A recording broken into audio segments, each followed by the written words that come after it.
Why do I read? I live in two worlds. One is a world of books. For me, it's books, books, books. The mind needs books like a sword needs a whetstone. I guess people like to read about the things that they want most and experience the least. Books feed me.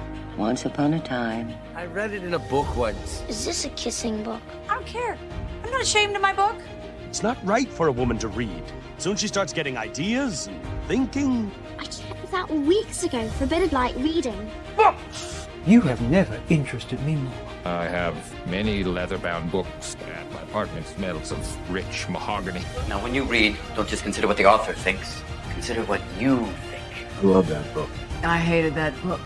How can you read this? There's no pictures. Don't read this book. Those books are good. This might be the best book I've ever read. I'm gonna go read. Go ahead, read. Why do I read? I read because this world is not about pretty.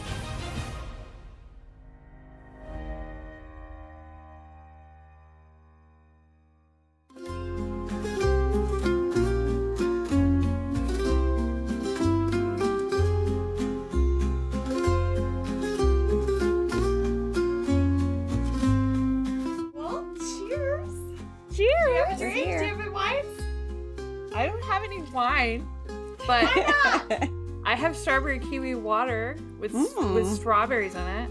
Ooh, how delightful. I might put some Everclear in here later. I don't know. It's July. It's July. Welcome. Welcome, Bookmates. Yay! We're doing it. We're doing it. Hi, doing hello. Yay! I'm so happy. Me too, Donnie. Donnie is happy too. Well, tonight is an extra fun night because we have a bestie, a bookmate bestie, on with us. Yay! Everyone, please welcome to the stage, podcast room, Rose. Hello. Hi. Hi. We've met. We have met. Rose and I go way back. We have been friends almost as long, well, pretty much as long as Lita and I have been friends. Just on longer than that. Longer. Yeah. Our families actually go way back. Oh. Like our parents went to middle school together, so we've just kind of always known each other. Yeah, we've always known each other. And crazy. When you guys finally met for the first time, was it last summer? It was summer before. It's been 2 years. Yeah, I thought so. So it was love at first sight. It was like having a fever dream because, like, when I grew up in southern Utah, that's where Rose and I grew up together. And then I moved to North Carolina and met Lita. So they've both been my best friends my whole life, but they'd never met each other. Like, it was just like them meeting. It was like the ultimate crossover. It was just the best thing ever. It was too awesome. You guys don't even know. You don't even know. You wish that you were there, but you weren't. Like, I'm pretty sure all of us peed our pants laughing at some point during our nights together. Probably. And I remember my brother was trying to take our picture, and we could not get it together to pose for a picture because we were all just laughing too hard. He was very excited, more than I was for the charcuterie board, which is pretty crazy. God. It was. He was like, "Whoa, this is amazing! It's like Lunchables. It's like a big kid Lunchable, adult Lunchable." That's so true. Remember how much Denise was freaking out about the crackers? Yeah. She bought Where's my crackers? Oh, yeah, and then we didn't find them till the next day. Yeah. And they were right in the bag, weren't they? They were in the cabinet with the other crackers. It was like right in front. Right where I told her to look. But we were just too drunk. It was so fun. So good. Rose, you are our first bestie that's not Denise. Not that I don't love having Denise on, but it's like exciting. We've reached a new terrain. Yeah, this is so exciting. I am really excited about tonight. I'm really excited to talk about the book. How about Rose? Why don't you let everybody know what book we read? It's called One Italian Summer by Rebecca Serle. Yep. I've been saying Serle. Oh, is it? I mean, it could be. Serle. Serle. I don't know. I said Serle. Serle? But Serle sounds much more Fancy. That's probably right. I usually pronounce it wrong. I'm terrible with pronunciation. I hope everybody read this one with us. This is your spoiler alert. Spoiler alert. Spoiler alert. Spoiler alert. We're going to be talking about One Italian Summer in all of its splendor. Bulls aside, we haven't talked about it yet. We're going to talk about the whole book. Nothing is off limits. All the characters, all the plot points. There's nothing we won't be discussing about the book. So if you haven't read this book, pause it, go read it, come back and join us. We'll have a good time together. And if you don't plan on reading it, then just stick around. And I promise you will leave feeling like you have read it. And also, we're going to talk about all the things. Anything triggering, anything sexual. We cuss. We don't care. Welcome to the show. Welcome to the show. Specific trigger warning. If you, this book deals pretty specifically with mother death and cancer. So if that's something that's pretty triggering for you, that's a pretty big part of the plot. So just be aware of that going in. And if you don't like cheaters, Get out. you won't like this book. Oh, this is going to be a combo. Here we fucking go. That might be triggering as well. All right. Did you like it? Did you like the book? I mean, I liked it. Then I started reading 1-star reviews and I was like, yeah.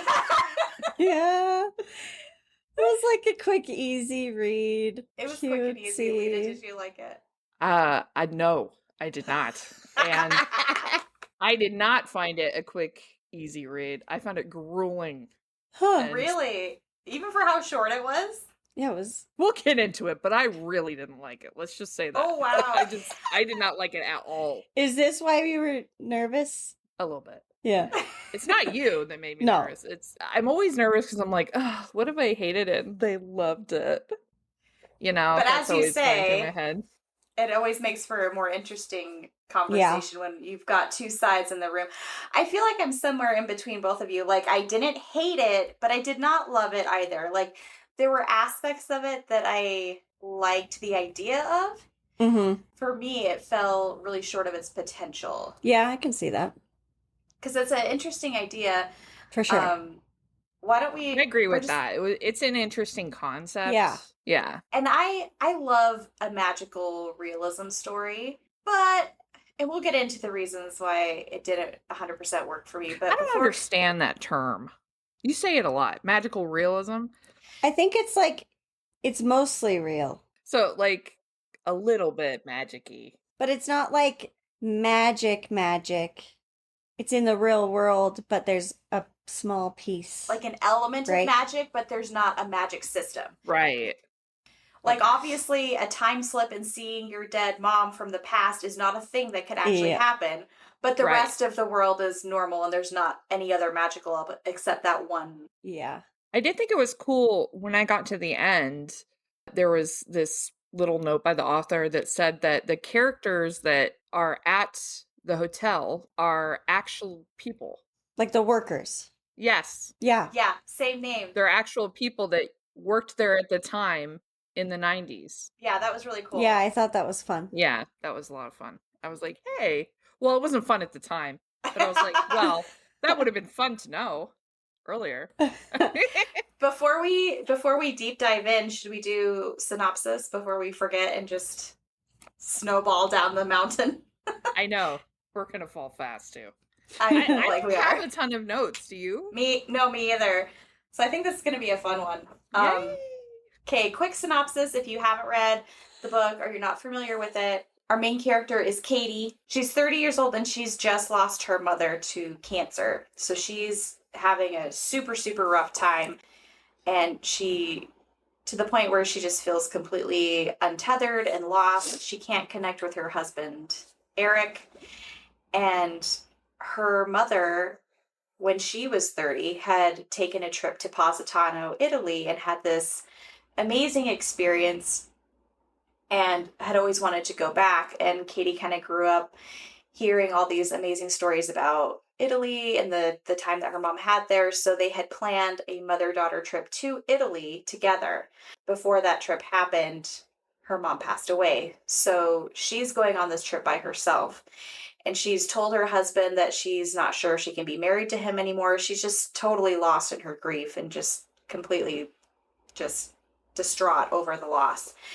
And so she goes to Italy and finds herself in this strange time warp because there at the hotel is her mother alive and well, but as her 30-year-old self. So she gets to know her mother in a completely different way. And that's kind of where we start our story. There's not a whole lot more to say than that. Well, we actually start our story at the funeral. True. Is that where we start? I guess that's true. That's where we begin. Before she goes to Italy, you're at her mom's, or is it the after? It's like the after funeral. Yeah, like the after wake. funeral. Yeah.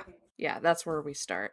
And the first thing she does is stick a cigarette in her pocket. Oh, yeah. And I was like, if that cigarette is not broken in a couple of pages, I'm going to be pissed. Because nobody could just put a cigarette in their pocket and then pull it out and be like, That's true. But it did fall to pieces when she pulled it out, and it was very dramatic. So I was satisfied. And you were like, okay, well, that better have happened. I'm paying attention, Rebecca. I was clocking that. Now, is it Positano or Positano? That's a good question. I don't know. Of all the three of us, Rose is the only one of us who has been to Italy. I haven't been there, though. Yeah, she went. You tell. That's right. Last time I came to visit, you were about to leave. Yeah, we were getting ready. That's true. We went to Rome and Florence and Venice. What is the craziest thing that happened when you were there? Is there any weird experiences you had in Italy? I want to hear. Did you meet a young man from the 90s? I did not. I mean, she went with her boyfriend, so I mean. This is true. So our first night in Venice was Nick's birthday. That's my boyfriend. We went to a nice dinner, shared a bottle of wine, and then went to the main island of Venice. We were just walking around, like checking things out, came to the end of a street, so the canal's running, and we were like peering around the building, and they have steps down. Yeah. And so I stepped down on the first step. We both did. And I had my rain boots on because it was rainy earlier. And so I was like, oh, I'm just going to step onto this wet step that was fully covered in moss. My heel hit and it just flew. And I landed. So I landed on the step beneath. Thankfully, I didn't go all the way under. But I'm wet up to here. And Nick goes, what the fuck are you doing? How dare you? He's like, I thought you jumped in. And then he helps me out. I was like, I just was gonna step there and it slipped. And so I'm wringing my socks out when we're just laughing. And this other, who we thought was a couple, didn't end up being a couple, but they walk up and they're like, did you just fall in? I was like, yeah. They're like, he just did an hour ago. So we went to a bar with them and fun. Drank the rest of the night. It was very fun. Was it like poopy water, like the Seine? I don't think it was poopy, but it definitely smelled like, not poopy, but it stunk. Later, when it was drying in our room, Nick was like, what stinks? What stinks? It was my socks. It was so stinky. That's fun. It was. What's the best meal you had there? That night, that meal was the best. We had a mini shrimp pasta. There were these teeny tiny shrimp. It was so good. And that was by chance. That was on this tiny island that we were staying on. We found that little restaurant and Nick was like, oh, I think I heard of that one. And luckily it was open because it was only open a few nights a week. Oh. And so we went there and it was super nice. Fun. Was it hard with the language barrier? No. Everyone knows English. Oh, really? Unless you're out in the country, but yeah, pretty much everyone knows English. It's That's kind of cool. crazy. I guess you never really think that it's going to be that way. Right. I just picture me with my phone out being like, can I get this kind of food? Translate. Where is the toilet? Right. Lita, I want to hear what was the thing that you hated about it? I didn't like Katy. I thought that I didn't like Katy either. The messaging of this book is really weird. Like, I couldn't find the clear messaging. I thought that her relationship with her mother seemed borderline toxic. Yeah. I don't think even borderline. I think maybe... No, it was toxic. Okay. Cross the line. Yeah. It's very... I don't know. It's just very codependent. Very feeling. codependent. Definitely. Also, I'm a married woman, and I actually love my husband. I don't know how other married women are, but I love my husband. And I thought she treated him like complete garbage. Yeah. Totally agree. From the beginning to the end. Yeah. And he was so sweet. Yeah. And as someone who has gone through huge loss with my husband, family loss, there are moments that you have where, like, your grief makes you say or do weird things that would maybe correlate with some of the things that she did. To a degree. But probably not, like, I'm not sure I want to be with you.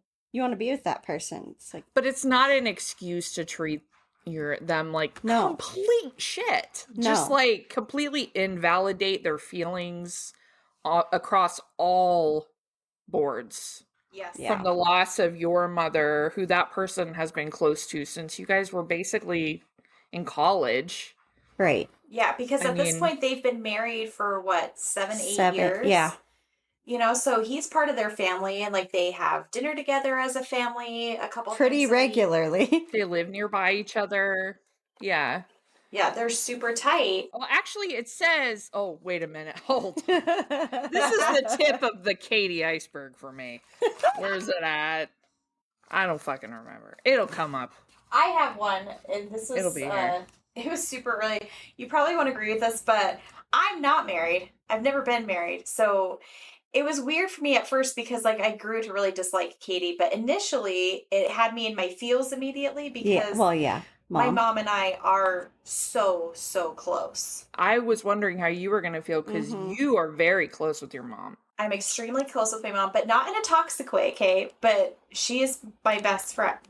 You know, you guys are my best friends. It's a different thing. Yeah. My mom and I are extremely close, and I also did nurse her through an illness, a really serious illness where, you know, we didn't know she would come out the other side of it. So it did bring up a lot of those memories for me. So it definitely had me in my feels a bit. And on page 3, I actually took a picture of this page and I sent it to my mom. Gosh. I was like, I don't have a husband yet, but I believe this will probably always be true for me. Page 3. She says, if your mother is the love of your life, what does that make your husband? That's a terrible thing to say. It is, though. Yeah, it's a terrible thing to say, but for right now, I love my mom. Mom, I you love can always you. love her. But to compare a husband love versus a mom's love is so different. It's so different. You can't. So I had a love-hate relationship with that line. Yeah. So I was like, oh, I totally kind of see that, but also it's not the same at all. It's okay that it's different. Like the love that you have for a parent. You don't want it to be the same. Yeah. And the love you have for a child, the love you have for your husband, those are all different kinds of love. Right. And that's okay. And it's also okay to have a soulmate, you know, that may not be your spouse. Right. But it doesn't mean that the love is less. It's just or different. that it has to be. Yes. Right. That's a terrible message, I think. I agree. I hate that. Like, and also, I'm just going to go ahead and preface this right off the bat. There was an automatic disconnect between Katy and myself, simply because I do not and never had a good relationship with my mother. And so, like, the concept of this is so foreign to me. Sure. I have lost a grandparent that was like a parent to me. And it was very painful. And some of those themes I think that I could relate to. Just the feelings of being lost, of not really feeling like you have that person to go to for guidance that you have always had your entire life. Like, that is a very deep pit of a feeling to carry around with you. And when you first lose that person, it's shocking. Like, you don't feel like you can move forward. You don't know how you're going to move forward. And that's not something that everybody feels, but it's something that I felt. And so there were parts of that I connected with, but that does not give you an excuse to completely treat everybody like garbage and cheat on your husband. And I don't give a fuck if it was in 2020 or 1995. Time travel does not make it okay to cheat on your husband. You're still the same person. Unless it's James Fraser. That is the only exception. No, you don't cheat with James Fraser. You leave. You leave the other guy. That's what she did. She was like, That's true. This guy or Frank? Frank. Bye. Bye. Bye. Bye, Frank. You're the only thing I can give up electricity for. Oh, man, I can't go back. Speaking of that same thing, this was interesting and kind of where you're talking about where it borders between relatable and then toxic. On page 7, she says, "My dad worshipped Carol. He thought she hung the moon and painted the stars in the sky. But the deep secret, although it couldn't have been one to him, is that I was her great love. She loved my father, certainly. I believe there wasn't a man on earth she would have traded him for, but there was no relationship above ours. I was her one, just like she was mine.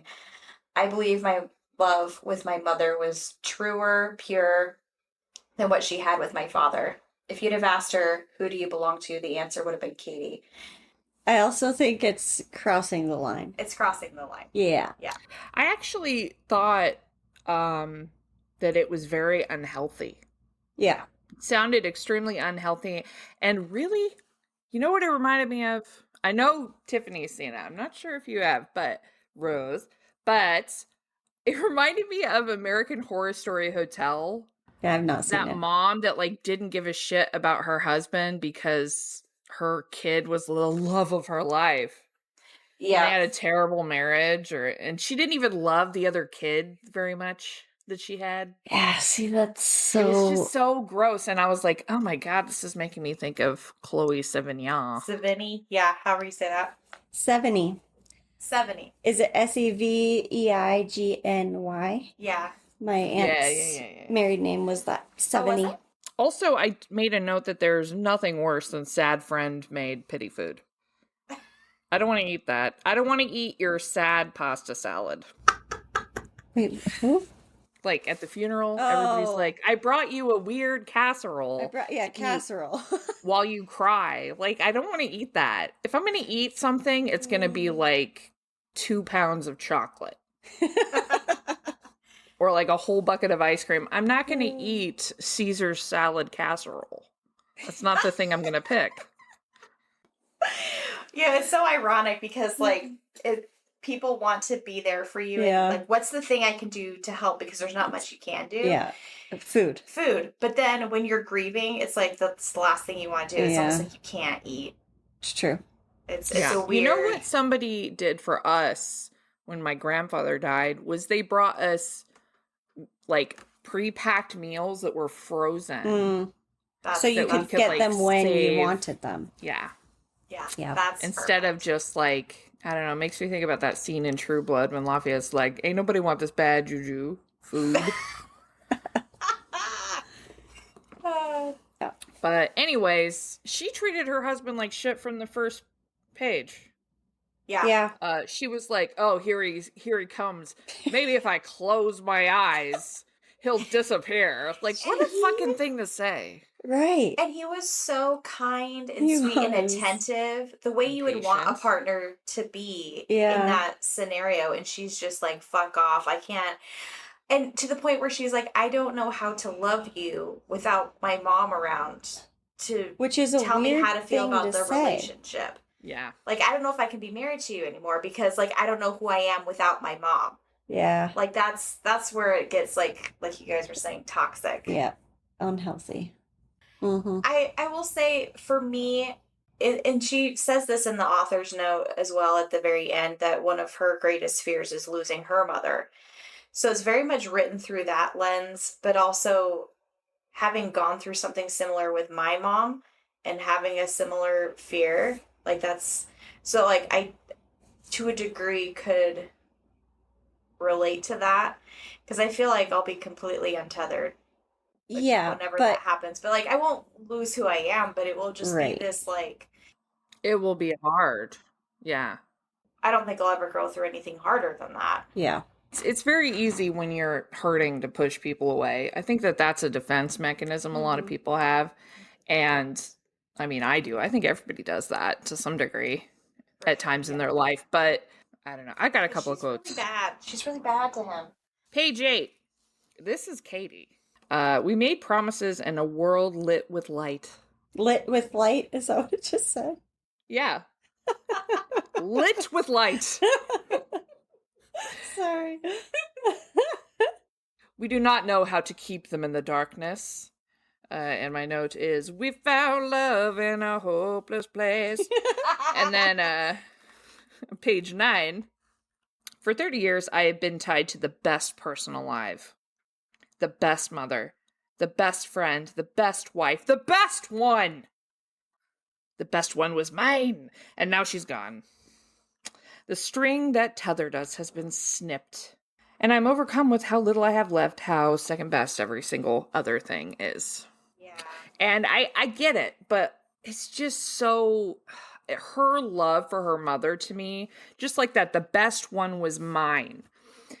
She even invalidates her father, her father's love with her mother, saying that she never even thought that they were soulmates in any way, or that they were love at first sight kind of people. It's like, it's always been me, I'm the one.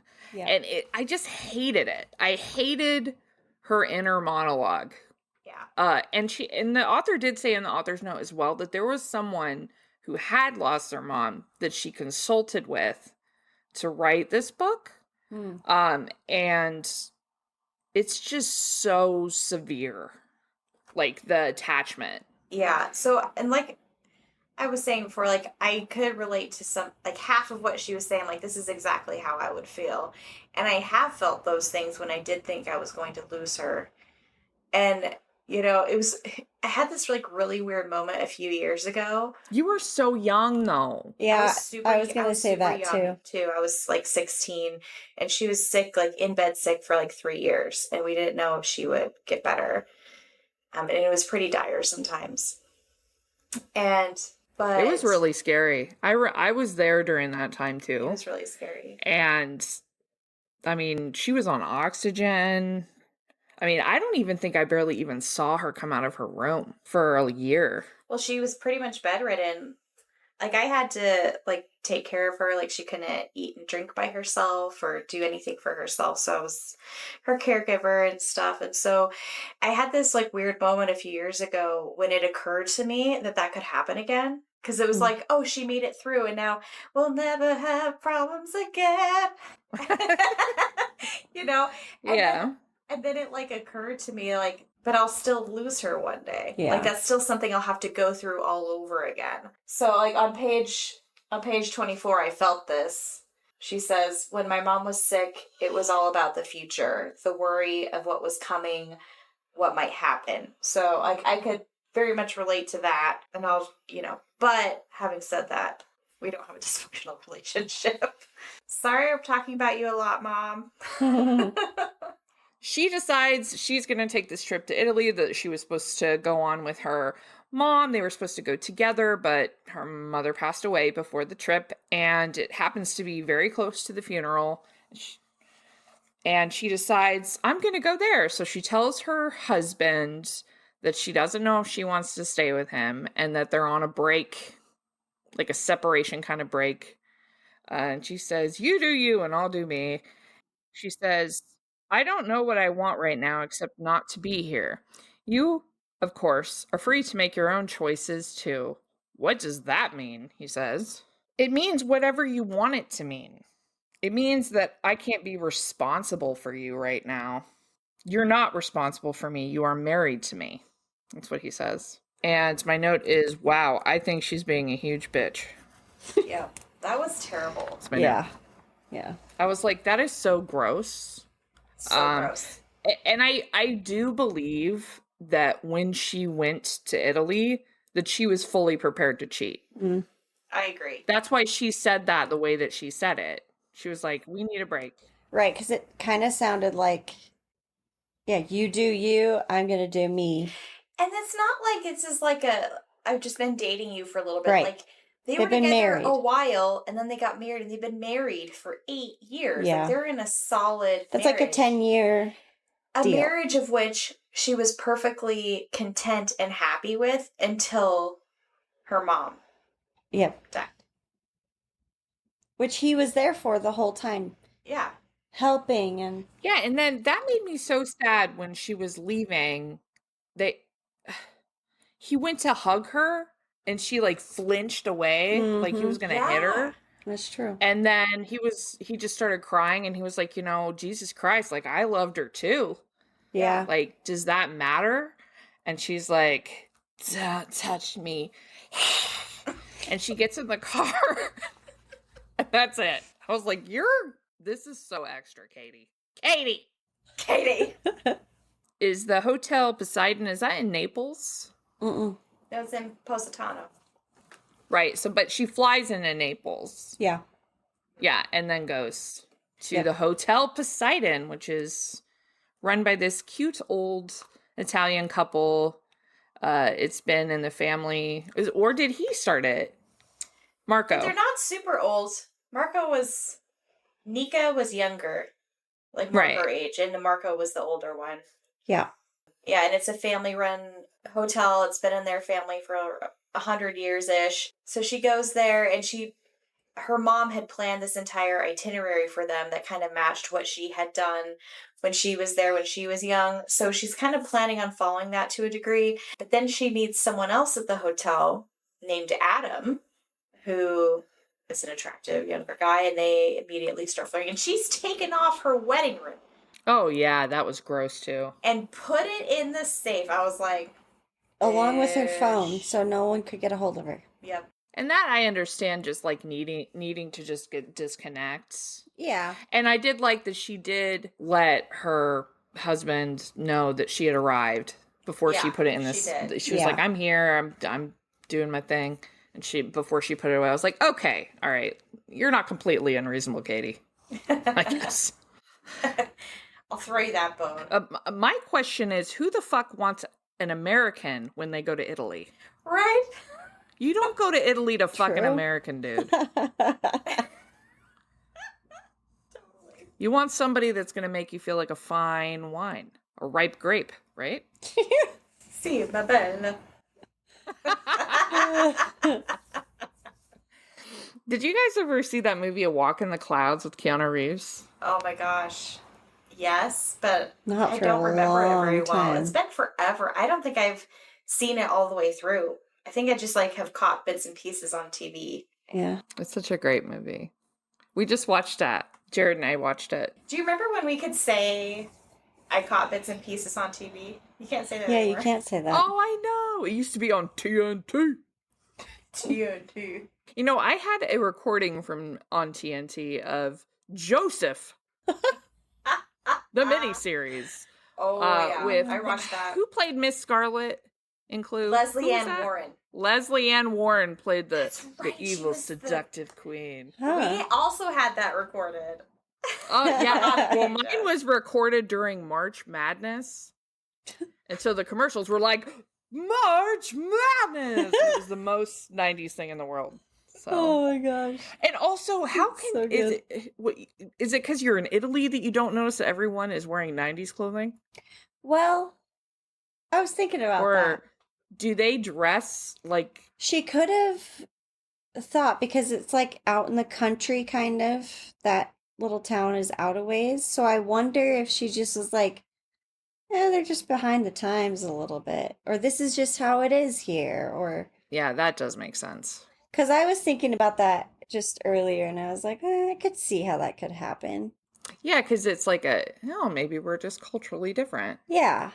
And like you said, it's a small town. It's like, oh, I've never been here before. It is the way it is. Yeah. But I'm sorry. Okay, here is one of the the biggest problems I had, just logistically.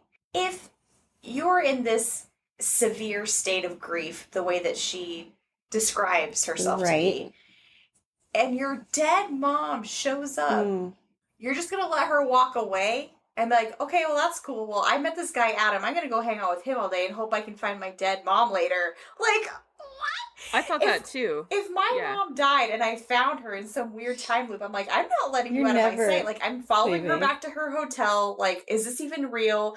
And at that point, she doesn't start asking anybody any questions. Like, it takes her to the very end of the book to be like, what year is it? True.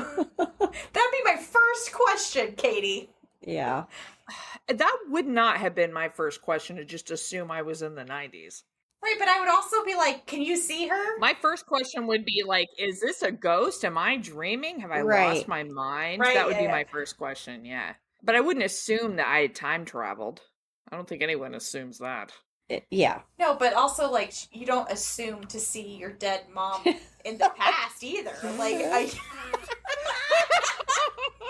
lawyered, like, her dead mom, as a 30-year-old woman, like, you're the same age as your mom, your dead mom, like, you're gonna be like, okay, either you're just here, either I am very mentally unwell, or there's something magical happening. Yeah. Like, what's going on? Like, is anyone else? From the very beginning, actually, I thought that Adam was also in the time loop. Oh. I thought that Adam was a past person. Did he say something? No, he didn't say something, but I was like, I bet he's in a past thing too, because there was, I forget what it was, but there was some offhand comment that he made about someone, and I was like, is he also, either I thought he was part of the time loop, or that he was here experiencing the same thing that she was with someone else. Like, he was also seeing a past person of his own. And this was like this like magical, weird place that you see your loved ones in again, and that maybe he always comes here to this hotel because he's visiting that person that he lost. Like, it's like a weird, and I felt like nothing was fleshed out with the time travel stuff. Like, we didn't ever really know why. It was never really acknowledged or questioned. It just was like, boom, she's done. Her mom, her 30-year-old version of her mom was there because, and that's nothing else.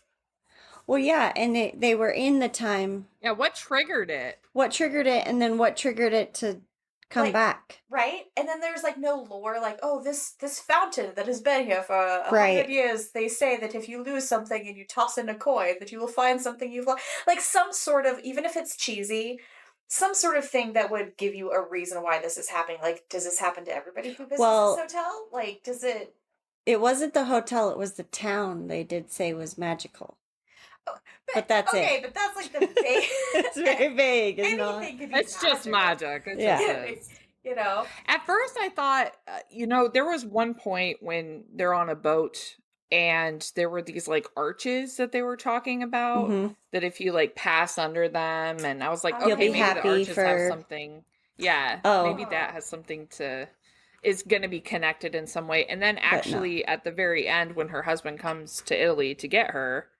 Does he come to Italy to get her? Yeah. He does. At the the tail end. They actually get on the boat and go out there. Well, he doesn't. Oh, he doesn't. She goes and takes the ashes. Right. I didn't know if he went with her. Which I thought was weird that he didn't go. Was he not with her? Mm-mm. He stayed in bed. Why? Because it's hers. Mine. Yeah. My mommy. It's so weird. I just thought it was at least okay. I'm pretty sure. I found that line from earlier I was looking for. We were talking about how they lived close together and everything and ate dinner every night. Page 31. At home, we don't cook. And this is Katy talking about her and Eric. We mostly go order in or go to my parents' house. I've always felt a little bad for Eric that I did not inherit my mother's skill in the kitchen. But he always says he's just as happy with a sandwich as he'd be with a steak. And my note is, bullshit. Fair. No fucking guy wants a sandwich over a steak every night of the week. Nope. Get off your lazy ass and go make some ramen or It's something. not that hard. I thought that too. Yeah. It's like, she also acts super immature. Like, I didn't know how to do this. Like, Didn't my know mom how to never do taught me. It's like, anything. you're 30. Or make any choices. Yeah. And also, you're telling me that you have been up your mom's ass from the moment you were born, you say. We're the person. We're always together. We talk constantly. You haven't learned anything from your mother. You haven't learned by watching her how to do these things. That's not realistic. You know, one thing, like my grandmother, she taught me how to cook. And I lived with her. And we were together constantly. And so now I cook things. But also, like, when you spend that much time with a person, you learn without even realizing Right. that you're learning. Yeah. Like, You're just I've watched- watching things happen. Yeah, I've watched my mom cook this 1,000 times. I could do it in my sleep. I didn't even... She usually does it, but, you know, now I can do it. Oh, and also Eric, it was Eric's idea for them to go to Italy in the first place, and he suggested the trip and was like, come on, your mom will love it. And they had this really warm moment, like the three of them, where they gifted her the tickets. Yeah. Like, we're going to Italy, and it was all his idea. True. And everything, like, he is the best. Katy does not deserve And then he Eric. just said, or she said, see ya. Stay here. Yeah. And she could, I'm sorry, she could have taken him with her. Yeah. Yeah. And I understand the need to be alone. I But do. you could just say that. Sometimes- Yeah. I need some time.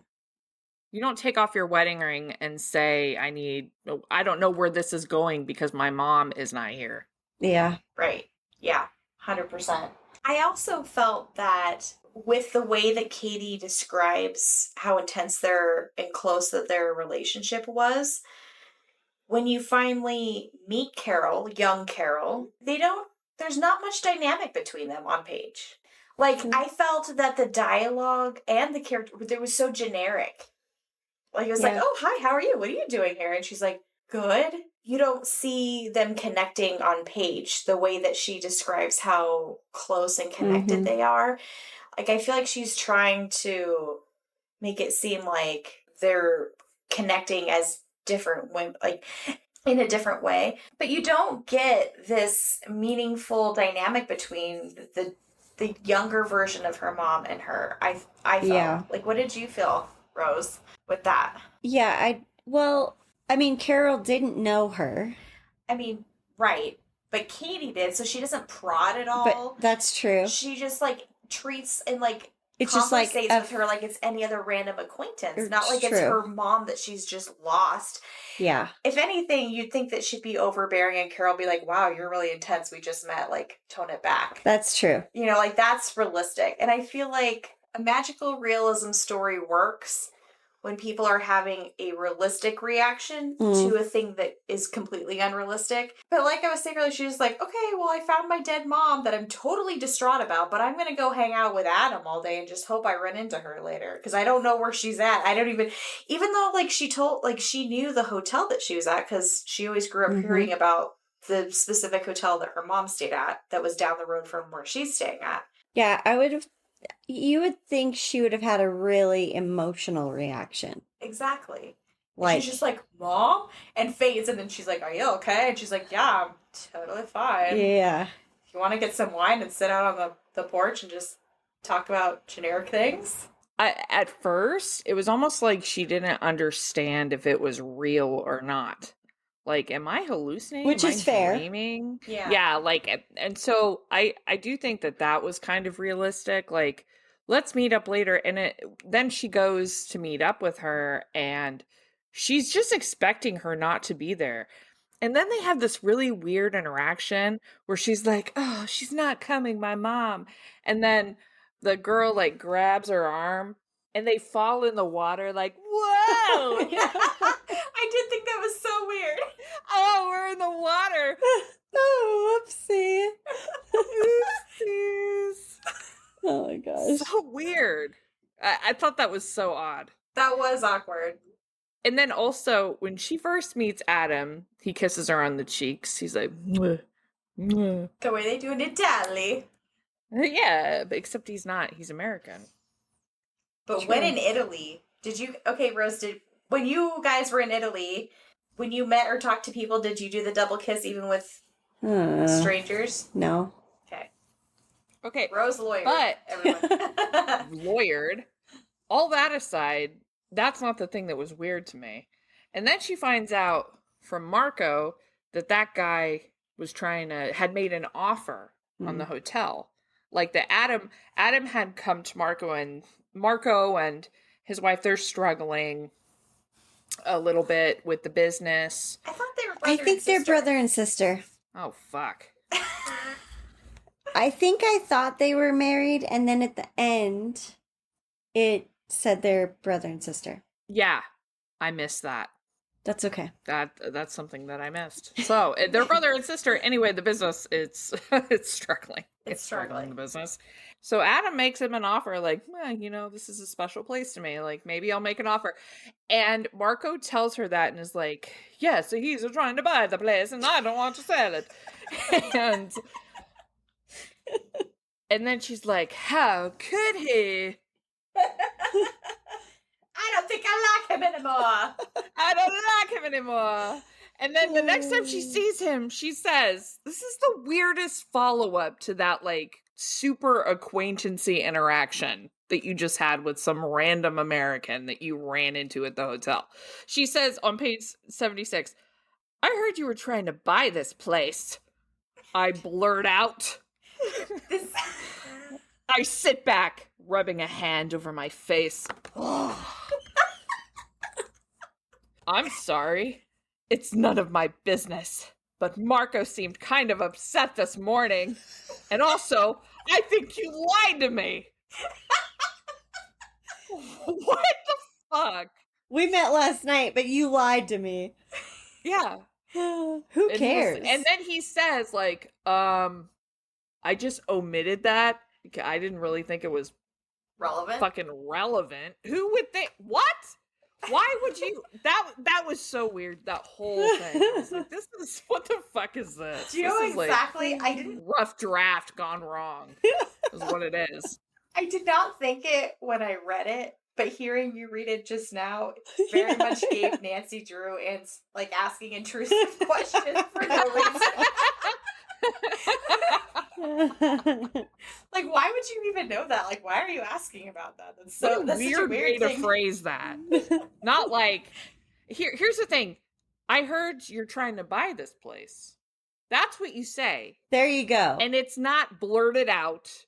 Oh, how could you? Marco was upset. Like, what? Also, he's the hotel staff. Also, you don't know him. And that's so Adam's weird. job. He's in acquisitions, and he told her that. Yeah. He was like, I'm here with doing business and shit. How could you not tell me all the details of your business deals? You perfect stranger. I was like, what the fuck? That was weird. Page 76. This is the moment. This is Katy. And this is the moment. This is the moment when I say, hey, just for the record, I'm married. I mean, I don't know how married I am currently, whether this is a break or the beginning of a full-blown divorce or what exactly is going on with me and Eric. But there are rings upstairs that up until 24 hours ago sat on my finger for 5 years. I don't. Instead, I simply say, no. Katy. Not married. She tells him she's not married. Not okay. I don't care what, even if you are on a break, we were on a break. Well, you're married still. You're married still. Yeah. You are still married. Yeah. My question is, how the hell am I supposed to root for a protagonist that is this way? Yeah. Like, it's just so confusing to me. Yours was on page 76. Mine is on page 75. When Adam and Katy are having dinner for the first time, he says, "What do you like?" He asks me. It's such a simple question, unordinary, but I find myself unable to answer it. I am so used to the pleasure of habit. Do I even like chopped salad at La Scala? The hazelnut creamer? The color white? Is familiarity a taste or just an accustomed tolerance? It's like when she doesn't know who she is. Like, At do all. I even like the color white? I don't know. My mom is dead. What's my name? Now I don't know. Yeah. Like, you go to your mom to say, do I like white or do I like right. brown? Like, I get feeling untethered and just like, a huge staple and like rock of your foundation is no longer there. That's one thing. But these are just like aspects of your personality. Like, do I even like salad? Right. Do I like the color? Like, I don't know. My mom isn't here anymore to tell me. Like Jesus, Katy. Well, she even says it like flat out. I don't know anything because my mom's gone. Yeah. Which is crazy. Right. Like, there's loss and there's grief, and then there's just like whatever this is. True. This is terrible. Listen to this note. Page 98. What if I got it all wrong? What if the point of marriage wasn't to belong, but instead to feel transported? What if we never got to where we were trying to go because we were so comfortable where we were? What the fuck does that mean? That is so stupid. I hate it. I hate it. My note is insufferable. Insufferable. I feel like this was the author trying to be insightful, but just like I think so. I just like you, I'm like, I see where she was going with that, and it's like I'm not having the same reaction Lita's having, but you didn't stick the landing. It's like, it's like you were saying, the execution of what she's trying to say, it just falls short. Yeah. Yeah. It's almost conceited. Yeah. Is how it comes across to me. So she meets Adam. They hang out sometimes. And in between her hanging out with Adam, she randomly hooks up with her mom too. And her mom will show up and be like, "Oh, hey, Katy, well, what are you doing today? Let's go hang out." And she's like, "Okay, Mom, Carol." I don't know who I am anymore. Getting crazy. So I felt pretty robbed of even those interactions because when her and Carol go do stuff, you don't really get to see what they're doing. It just says, "And we did this all day." It's just like that very tell instead of show. Like, we didn't get to watch those days or those like small moments play out that she's getting to reconnect with her mom in a different way and just be in that moment. We don't ever get to see or be in those moments with Katy and Carol very much. Not just that. Imagine, she describes her mother as the love of her life. Yeah. And I do believe that it's completely possible for the love of your life to be someone that's not a spouse. Yeah. That's something that can definitely happen. Not your romantic love of your life. Imagine the love of your life dying. Like, you watch them die slowly. It's just horrible. Cancer is terrible. And you have that attachment to that person, and you're never ever going to see them again. And then when you do see them again, what would you say to them? Mm-hmm. How would you treat them? Yeah. I can't even imagine the emotion that would come with that kind of a reunion. Exactly. And the conversations that you would want to have. Exactly. Knowing that it could be the last one. Yep. And you have another chance to say the things that you didn't get to say, that you've been thinking about. Man, why didn't we talk about those things or explore these things? And like you said, I didn't even think of that. But the fact that she was always with Adam too is super weird. Like, yeah, why wasn't she like clinging to her heels? Mm-hmm. Yeah. And making a plan. Like, I'll see you tomorrow, right? At this time, at this place. Or like, hey, it was you're just staying alone, I'm staying alone. Do you want to just spend the night with me? Like, want to have a sleepover? You want to pour another bottle of wine in our rooms? And, like... It was always by chance. Yeah, and then it's like... And then when they did make a plan, they didn't find each other and then happened to find each other on a bus. She's like, oh, Katie, there you are. I'm so glad you made it. So I felt really disappointed because it was like, when I started the book, I was prepared to have a very emotional journey with the book. Sure. Just given, Oh, me too. Given the topic, the concept, and not only with, you know, my mom and I's relationship and our history together, but I've also recently lost a very, very close friend. So I was very much in my feels at the beginning of this book in many different ways. And then I just found all of Katie's reactions to everything. Like, you get this chance, like you were saying, and you're just like, okay, fine. My mom is here. This is actually, like, this is like something she actually thinks. She's like, wow, this is really happening. Like, my mom is here. Cool. Oh, look, there's Adam.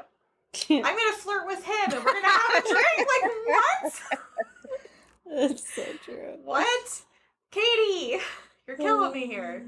So all of those, like, I felt like it was such a missed opportunity for just some, like, really deep and poignant moments between her and Carol that we just didn't really get to see. And it just, if anything, by the time we got towards the end, not only did I stop, like, I didn't like Katie, but I also, whatever the idea of Carol was in Katie's mind, I also just stopped liking her, kind of. Mm-hmm. And you kind of get into a little bit more of, like, why she's actually there in Italy and that whole... I'm sitting here being like, maybe we're skipping too far ahead, but maybe I'm not, because there's not actually a lot that happens in this book. That's true. It's super short, but also, like, not a lot happens. Like, she describes a lot of things, like, oh, we went to eat this food. We went to this market. I bought this brand name, insert here. Like, the product placement in this book. You know, it's very like, we did this, we did that, and now I'm very tired, and now I'm going to take a shower. And now I'm drink doing more this. wine and the whole book is kind of more like food. that. Yeah. I do like the concept of just letting it happen because it's happening. Like, Yes. not trying, like, I know the urgency of, I feel like that's what we would do in real life. Like, wait, don't leave me. She's just trusting the magic for, you know, that this is supposed to be happening, kind of, that her mom will just keep showing back up naturally, and that it'll just, she doesn't want to scare it away, whatever is happening. Like, I do like that concept of it, but also it is very like, see ya when I see ya, which is kind of also weird. But when they are together, it's just like, and then we did this, and then we did that, and then we said goodbye. Like, I wanted to just be in those moments. And we just have didn't real get to. conversations. Yeah, I didn't understand why, like we were saying earlier, why the conversations were always so surface. Mm-hmm. Yeah. I felt like the dialogue was super generic. Yeah. What would you ask a family member that you met in the past? Yeah, right? Like, there's so... if you knew that they thought you were a stranger and would just be candid with you. Yeah, exactly. Like, what kind of questions would you explore? Right. Things that your mom maybe wouldn't have told you about her life. That's another thing that I thought too that Katie did do. Sometimes she would ask her odd questions about her parents or about stuff that she said that her mom never really talked to her about that much, or was kind of, they hadn't explored, and she was like, oh, I didn't know that about pop-pops. Right. Didn't she say that or something at one point? Yeah, she slipped up and she's like, she what? did. Yeah. He was like, how do you know? Okay, and so here's another thing that I'll say to that. If you have the type of relationship that Katie describes, wouldn't she know those things? She's like, there were certain things we just didn't talk about. I'm like, but you guys said you were soulmates. Like, you're above everything else. So obviously there's still things that her dad and her mom just have. Like, if you guys didn't discuss it. Yeah. You know, so it just like, you can't have both ways. True. It doesn't work both ways. Yes. And I feel like it did flip-flop. I'm like, but wait, why wouldn't she know that? Like, okay. Mm-hmm. And she's like, my mom and I didn't talk about this. We didn't talk about that. We didn't talk about sex or anybody that she was with before my dad. And I'm like, that's not realistic either. Because, like, my mom and I are super close. Like, I open books. Like, I know. Sex in itself is whatever. If you don't want to talk about it with your mom, which I don't want to talk about that with my mom. Fair. Ever. But, like, past relationships, you don't have to talk about sex to know that. Exactly. Like history. Yeah. Yeah. Like, I dated this guy, but it sounds like they didn't talk about. Or before I met your father, Yeah. like I dated this guy, Right. or was serious about this guy, because that's just like the normal things that It's you normal. talk about with your mom or your friends. Yeah. or- At one moment, I thought that maybe Adam was dating both of them, and I thought that was like, oh, here we go. Like, maybe we just don't know about this. Maybe this is her dad and she fucked him. That's what I was thinking. Or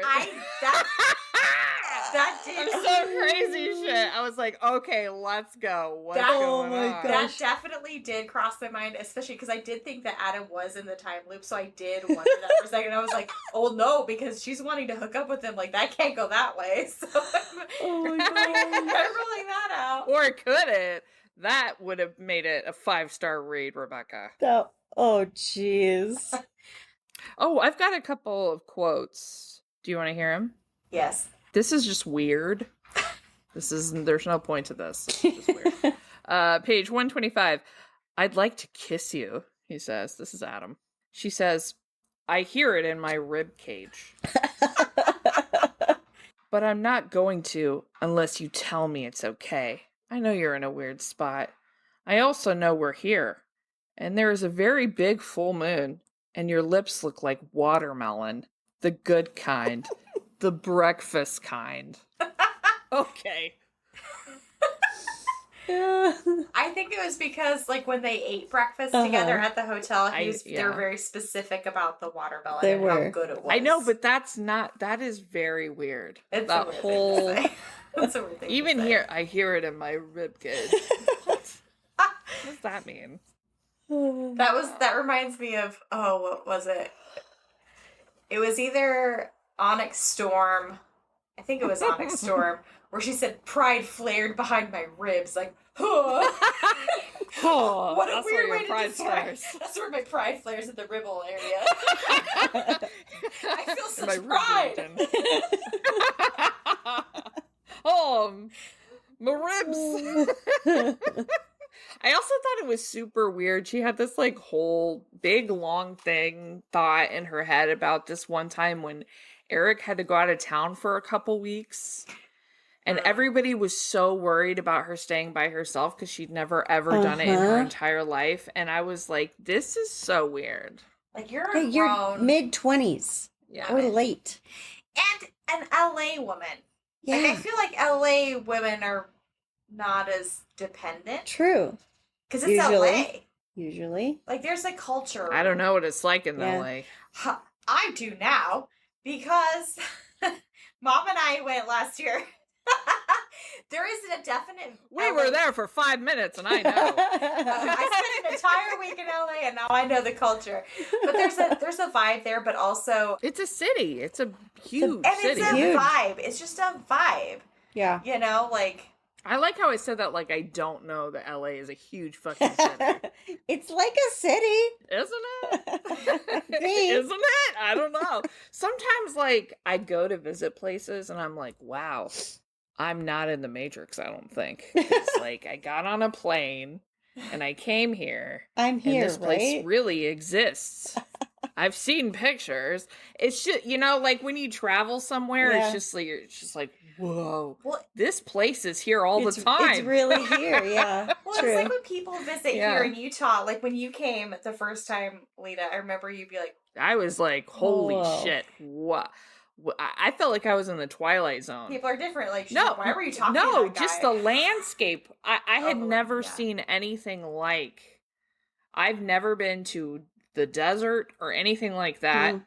I've never seen those kinds of mountains in person, and you don't realize that they're so big. They're huge. You just don't realize like the magnitude of it doesn't really sink in until it's right in front of your eyes. And when I first got there, I was like, I felt like I was in a dream. Like it was just so crazy. And I'm sure it was probably the same when you went to Italy. Was it just like crazy? Oh, yeah.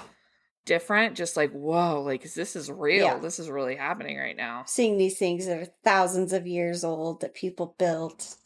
Yeah, it's crazy. And then you just realize that thing is there all the time while you're in your apartment. Sure, it's still there. Yeah. Yeah. And I really loved it, even though the sunburn was wicked. You I guys did. loved It was that bad. restaurant on top of the mountain. You know what? I don't know why I thought it's a nice temperature, so I won't get sunburned. Well, and to be fair, we were out there way longer than anticipated. Then you thought. Okay, we stumbled. Anyway, but we stumbled into the gift shop afterwards, and I conned somebody back there to give me literally an entire bag of ice. And we just took turns putting it on our face. Oh no. Like and Denise, of course, she didn't burn because she's got that. But I like how you said con, like you just asked and they gave it to you. Well, I was like, do you guys have ice? And they were like, that's the con. We know. But not really. And I'm like, do you have a bag and some ice? Give it to me. But I remember, like, we went to, like, Walgreens one day, and the guy was like, oh, this is nice. And we got out to the parking lot, and she goes, why was he being nice to you? Like, why was he talking to him? Like, because people are just nice here, and they talk to you and smile at you when you come to Walgreens. No. And you're like, works I don't there know. and it's his job. Like, I don't know. I don't trust it. Like, this is so weird. Like, I only expect people to be assholes to me. And they were like, Happy Pioneer Day. And I was like, where the fuck am I? Like, I have no idea what's happening. Oh my god. Everybody's nice. Well, okay, I live... Okay, not only do I live in Indiana, but Northerners are not the most hospitable. Sometimes they are. But I do kind of know what that's like, because I grew up in North Carolina, and people are very different in the South than they are up here. But I've lived in Indiana for a long time, and they're very... Not that way. It's very, here's your change, get the fuck out of my face. And it's not like, hey, I'm walking here. That's way more north. New York. It's not that bad. In New York. Oh, I have a note. Page 180. Carol asks Katy, since we've been talking about good old sweet Carol. Red or white, Carol asks. Or I could make Negronis. Negronis. That's what I thought. Should we have made Negronis? I was thinking Aperol spritzes. I thought about it. She was always... Do you remember that video, like, with Prosecco in it? That video? Yes. You seen that one on TikTok? A Negroni. Oh, yeah. Yes. Macchiato with Prosecco. No, but Rose and I love... What is a Negroni? What is that? I don't actually know. I don't either. Hey, Google. What is a Negroni? It's considered an aperitif, meaning it's often enjoyed before a meal. The standard Negroni recipe is incredibly simple and memorable, using equal parts of 3 key ingredients. Gin provides a crisp, botanical base, sweet red vermouth, vermouth rosso, a fortified wine that adds sweetness, body, and complex herbal notes. Campari, a distinctive Italian bitter liqueur that gives the Negroni its characteristic bitterness and bright color, with notes of... Nobody asked you, Patrice. I don't know, but I'm a little turned on by your voice. I know, I'm hearing the voice and I'm looking at Rose, and I'm just like, whoa. I can't handle all the things. Here's something that Katy and Carol talk about and start to go into, and I was like, oh, do I have feelings about this paragraph? And I was like super excited to talk to you guys about this, because I was like, I feel... oh my god. Is it the weight of stuff? Yeah. Are you about to say? Yep. Yeah, I knew it. I was like, Do you have okay, it too? There's no way Tiffany's not going to have a problem with this. That's what I thought. I'm like, I'll get halfway there with you, but I feel like there are... Okay, here we go. Good advice or cop out? Okay. Katy is telling Carol that she kissed Adam, and she's kind of unsure what to do about the situation because obviously she's married to Eric. Page 190, Carol says, it's possible Actions only have the weight we give them, she says. We can decide what something means. I look into my cup. The tea is so heavy it's nearly opaque. I don't think that's true. Carol nods. I guess it doesn't matter because it's clear you think that cheating is unforgivable. Isn't it? Carol lifts her shoulders slowly to her ears. I don't know, is it? We made vows, we made promises. I don't think I'd ever be able to forgive him if he did this to me. Maybe Eric doesn't exist right now. What do you mean? I mean, maybe this trip isn't about him. Maybe it's not about whether or not you love him or whether or not he's a good person or a good husband or does not deserve this. Maybe this is just about you. I look at my mother, at Carol, and possibly solidly here. Do you think that's true? Carol blinks once, slowly. You know, good people make bad choices. Good people do bad things all the time. Does it make them bad too? And later on she says, that's just my opinion for whatever it's worth. I don't think bad actions make you a bad person. I think life is far more complicated than that, and it's reductive to think otherwise. I can agree to it to a degree. To a degree. Like, could I forgive someone if it was a one-night mistake? Yeah, probably. And if it was maybe a 2-week fling that was like, I was out of my head, even though it's shitty, maybe. And then there's, you know, the ones that take it a lot further. I don't know. I feel like it's halfway. I mean, I can agree. It's definitely a cop-out. I do think, like, yeah, good people make bad choices. Yes. But it's, like you were saying, it's not even like I made a whoopsie. It's like, oh, I'm very much thinking about because Katie's thinking about the consequences of what these actions would mean. And she even said, would I be able to forgive Like, him? she's admitting that if it were to be the other way around, she would not forgive him. Yeah. And then, in a weird way, have your mom being there, like, well, maybe it's not about him. Maybe you just need to go fuck at him and figure yourself out. Like, that's, like, not great advice. Yeah. Like, yeah, figure yourself out. But I don't know, when it comes to fidelity, that's such a gray area. But is that what you do to figure yourself out? Right. And I get that there's a gray area. And having said all of this, I'm not married. I've never been married. I've never been put in that position. So, you know, but you're in a committed relationship. Lita, you've been married 10 years. So, like, I'm curious to get your guys's, you know. You know, it's really easy to throw stones at glass houses. I get that. It's really easy to sit and say, you know, cheating is an unforgivable offense, which I 100% believe for me that it is. You know, I have never like even thought about cheating. But I don't know what would happen to me if Jared cheated on me. Mm-hmm. I don't know what I would do. So I can't say that like it would be unforgivable if Jared cheated on me. I say that it is right now, but who knows when it happens to you, what you do. My issue with this is not really what she thinks or doesn't think.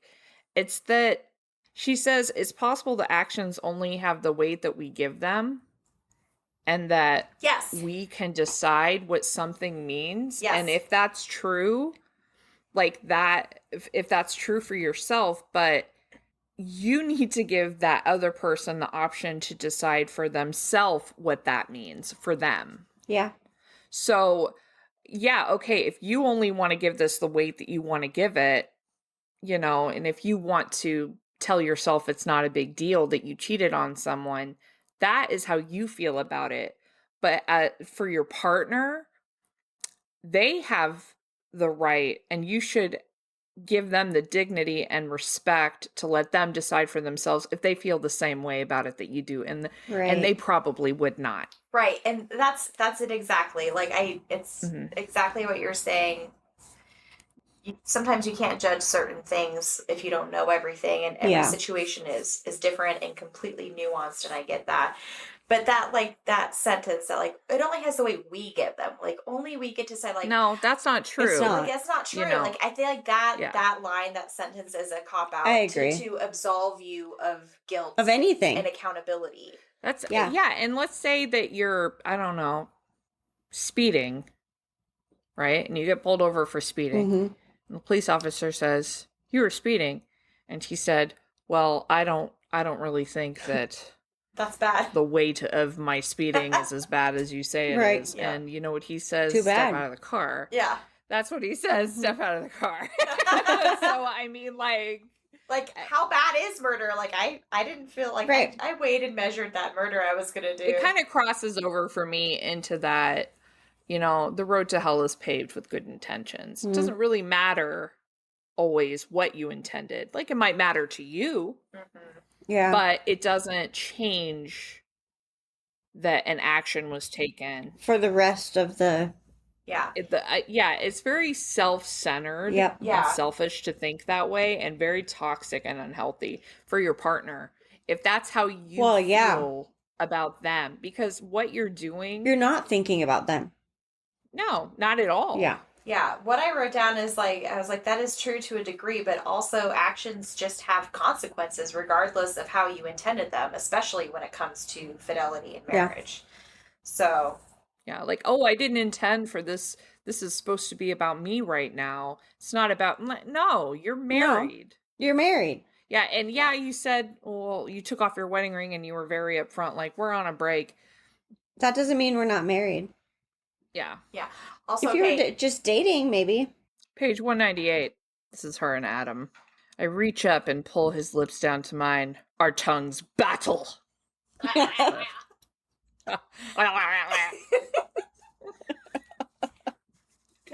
will win this one. My technique is perfect. I've trained for this my whole life. We will win this battle of tongues. I immediately started humming the Game of Thrones theme song. Dun, dun, dun, dun, dun, dun, dun. Thy battle. I don't even remember what part of the book this was, but I wrote it down. I think it was when Eric was proposing to Katy, and he put her engagement ring in a cupcake, and he had to lick the frosting off of it before he put it on her hand. And I wrote... That was a very odd thing to do. I wrote, if anyone put an engagement ring into food when proposing to me, has no business proposing to me, because he would obviously not know me at all. True. That ring would be swallowed. That ring would be swallowed. I make quick... If that was a regular size cupcake, I make quick work of a fucking cupcake. And you know what else? I rip the bottom off and put it on top and make a cupcake sandwich. That's the way to do it. That's very smart. That's the way to do it.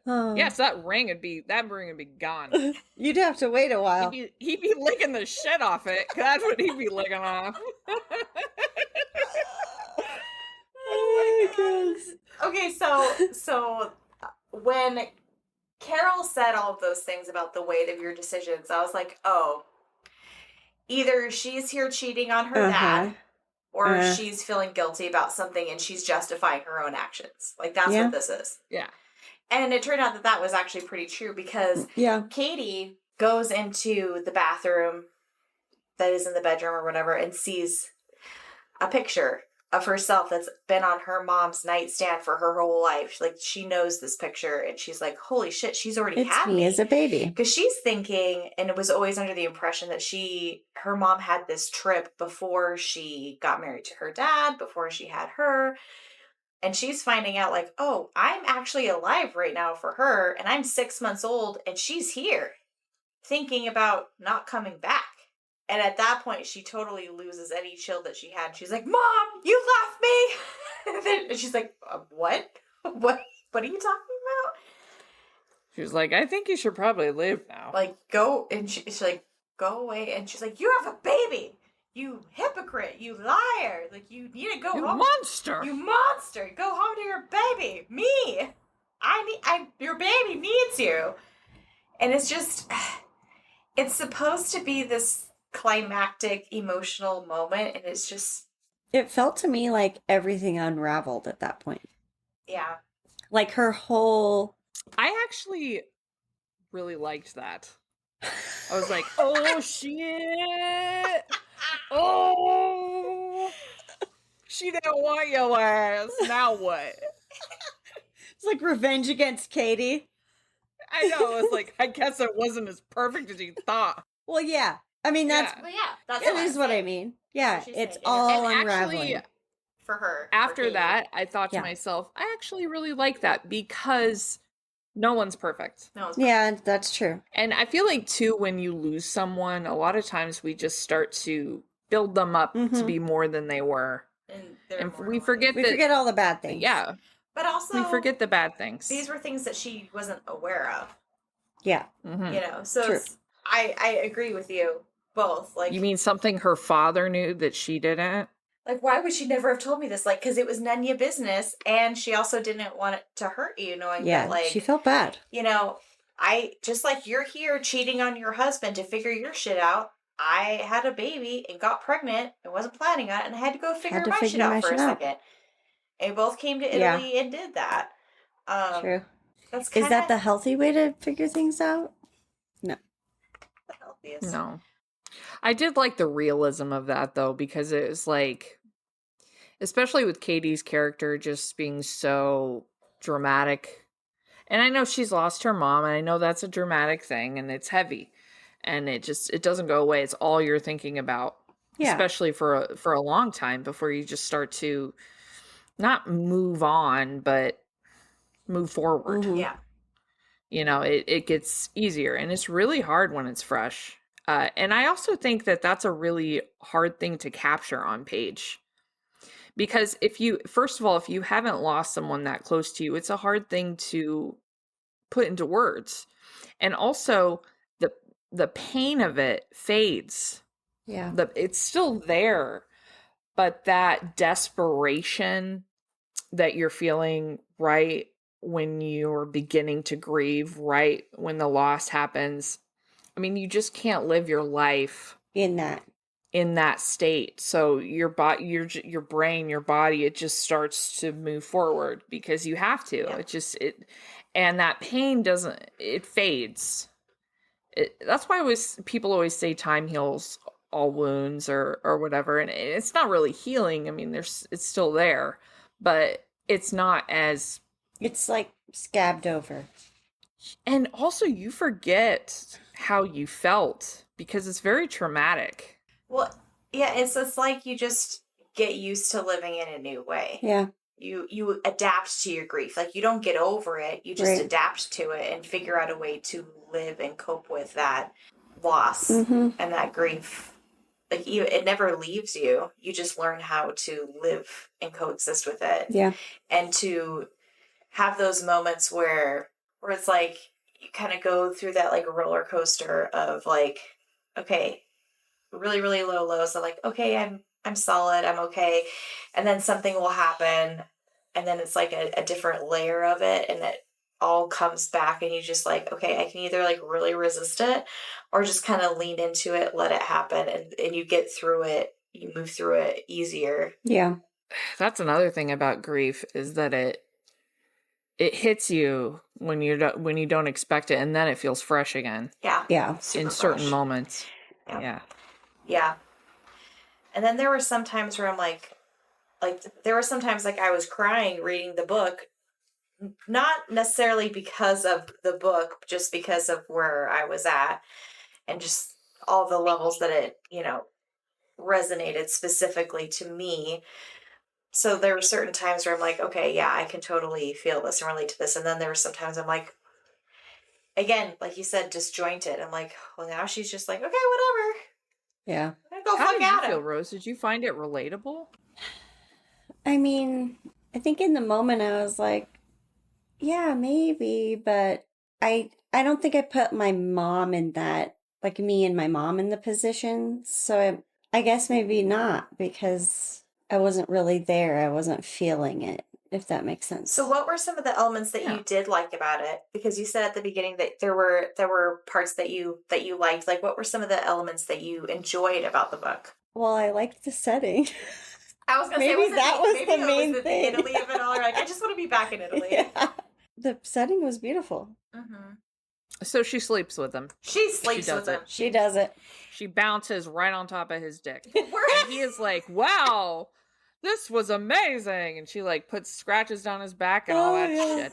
And it's like real rough, like, let's get it. You have such a way of sex. But also, it's also the worst timing too, because I also would understand if you did it, I guess not understand, but you know, in that gray area that we were talking about earlier.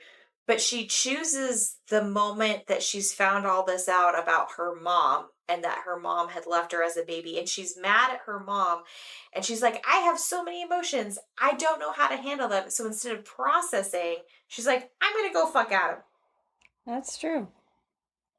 I also didn't like that. Like, if it was going to happen, I would have liked to have happened in a different kind of way where she's actually trying to figure something out about herself, or I don't know how. Well, I think that was part of what she was figuring out about herself, though, was that I'm tired of thinking about what I'm going to do. I want to do something. Like, it was just like it was kind of like in defiance of right now, I'm going to just go do this because I want to. Like, I'm not thinking about this anymore. I'm not thinking about anything anymore, because she's always saying that she's the kind of person that doesn't do anything without the advice of her mom. So this is something that like she's chosen to do. Okay. I mean, do you remember at the beginning when she was talking about how they were talking about having a baby, and she talked to her mom about if she should have a baby, and then she went to her husband and was like, my mom and I decided this is not a good idea. Yeah. And then they had a big argument about it, and he was like, why is your mom involved in this decision, which is a completely valid thing to say. Oh yeah. 100%. 100%. Yeah, and she was like, so like obviously she can't even take a shit without calling her mom to ask if this is okay to wipe your ass with. Right, but that's what You know, that's like, kind of my point. Like, her sleeping with Adam was because of her mom, not because of her or where she was at. It was because she was upset with her mom, and she just needed someone else to latch on to. So she picked Adam because he was literally the only one there. Yeah. And it wasn't necessarily about her or her growth or her figuring herself out. She's like, oh, my one North Star is gone again. Where else can I latch on to? Where else do I feel comforted or safe by someone else? So even then, and also Carol was telling her to go fuck Adam. Yeah. So again, like, her mom was in it. Oh yeah, you're right. Yeah. Also involved in that. But she did give her the thumbs Like, up. yeah, just like go, like maybe it's just like about you. Go fuck Adam. Yeah, this isn't about anyone else. And then she finds all this stuff out, like, oh, my mom isn't who I thought she was. Like, oh, well, my mom said I should go fuck Adam, so I guess I'm gonna go fuck Adam, because like now I can't latch onto her anymore to get me through my grief. So now I'm gonna latch onto Adam. Didn't even put that together. I forgot that. You're right, though. She did basically tell her that she thought she was cool with it. So even like I was prepared for her to do that. Like, I figured that would happen, and technically they're on a break or whatever. It was just like the way that it happened just didn't feel. It just felt icky instead of satisfying. It's fair. At least for me. It's like not that you need to think about cheating on somebody, but, well, fuck all this. I'm going to just go get this guy, because what else am I supposed to do, basically? Yeah, like, I can't sit and process my actual thoughts or emotions, or maybe call my husband. Right. In that moment. Yeah. Where she's finding all this stuff out, you know? Yeah. Oddly enough, that's the time she starts thinking about Eric more. Yeah. When she has sex with Adam, too. She's thinking about him a lot more. How, like, oh man, I wish Eric was here because I'm feeling so empty right now. So I'm going to fill my emptiness with this dick. You're a gentleman and a scholar, Lita. Page 227, I thought this was interesting. A sundress and a sun hat. I stop by the lending library outside my door and pull out Big Summer by Jennifer Weiner. Maybe I'll do some reading at breakfast. And oddly enough, I have read Big Summer by Jennifer Weiner. I don't think that's how you say it, Lita. What do you mean? I don't think it's Wiener. Is it Weiner? It is It's Wiener. Weiner.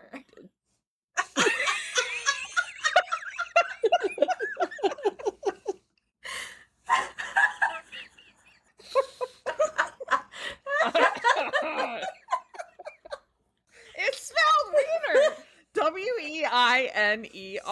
Weiner. Weiner. Just that's how. Because Oscar Mayer has a way with. Hold on.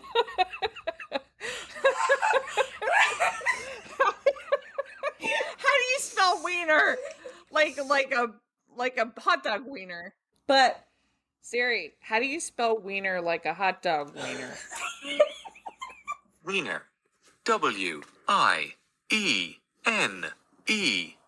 Wiener. I think it's what's the name of the author? Jennifer Wiener. Hey Google. How do you W-E-I-N-E-R. Wiener. Who wrote the book? Okay, there you go. Big Summer. Jennifer Weiner wrote the book Big Summer. Weiner. This is from goodmorningamerica.com. Siri has Thank you. spoken. to be fair, You're welcome. I read it as Jennifer Weiner first, and I was like, it can't be Jennifer Weiner. Anyway, that was also a very odd book. Oh, was it? That book really threw me for a loop. It was such a roller coaster ride. Is Like, it? Do you just recommend took it? Is it worth the read? I do recommend it. I do recommend Big Summer by Jennifer Weiner. But yeah. Anyway, so I noted that because I was like, hey, I've read that. This is another thing that just like kind of left me frustrated with the book. Like I get for the sake of the novel, the point of the novel that she's trying to get across, I think too, is just the full circle of grief. You know, because she feels so untethered, and by the end of it, she kind of reevaluates things and like learns to stand on her own 2 feet. You know, she's reconnecting with her husband. Great, all those things are great things, but I feel like there's a really missed opportunity for interfering. Like, she's in the past with her mom, and obviously, like, she gave investment advice to Nika and Marco, which we see in the future timeline that they took, and that's why their hotel didn't go under. So, like, you're not going to tell your mom, like, because at one point, like, she and Carol have this conversation, like, it's me, I'm Katy, I'm your daughter, Katy. Like, look at me, like, see me, recognize me. And so they have this moment of, like, oh, so, like, is this, like, for real? Like, did I leave you? And she's like, no, you never left me. So they have this moment of acknowledgement there. And she doesn't say, like, hey, get screened for cancer earlier. Don't smoke. Wear sunscreen. Like, I was kind of expecting, I get that she's going for the full circle of grief thing, but, like, if you have that there, I was kind of expecting her to go back to the present and have, like, oh, maybe her mom's cancer is in remission because this kind stranger on my Italian vacation told me to screen for cancer early and I caught it, type of thing. It's like, you know, like, so I feel like there was something. That is a really great point that I didn't even think about. Yeah, like, why wouldn't you do that? That, like, frustrated me so much. Like, that would be the first thing.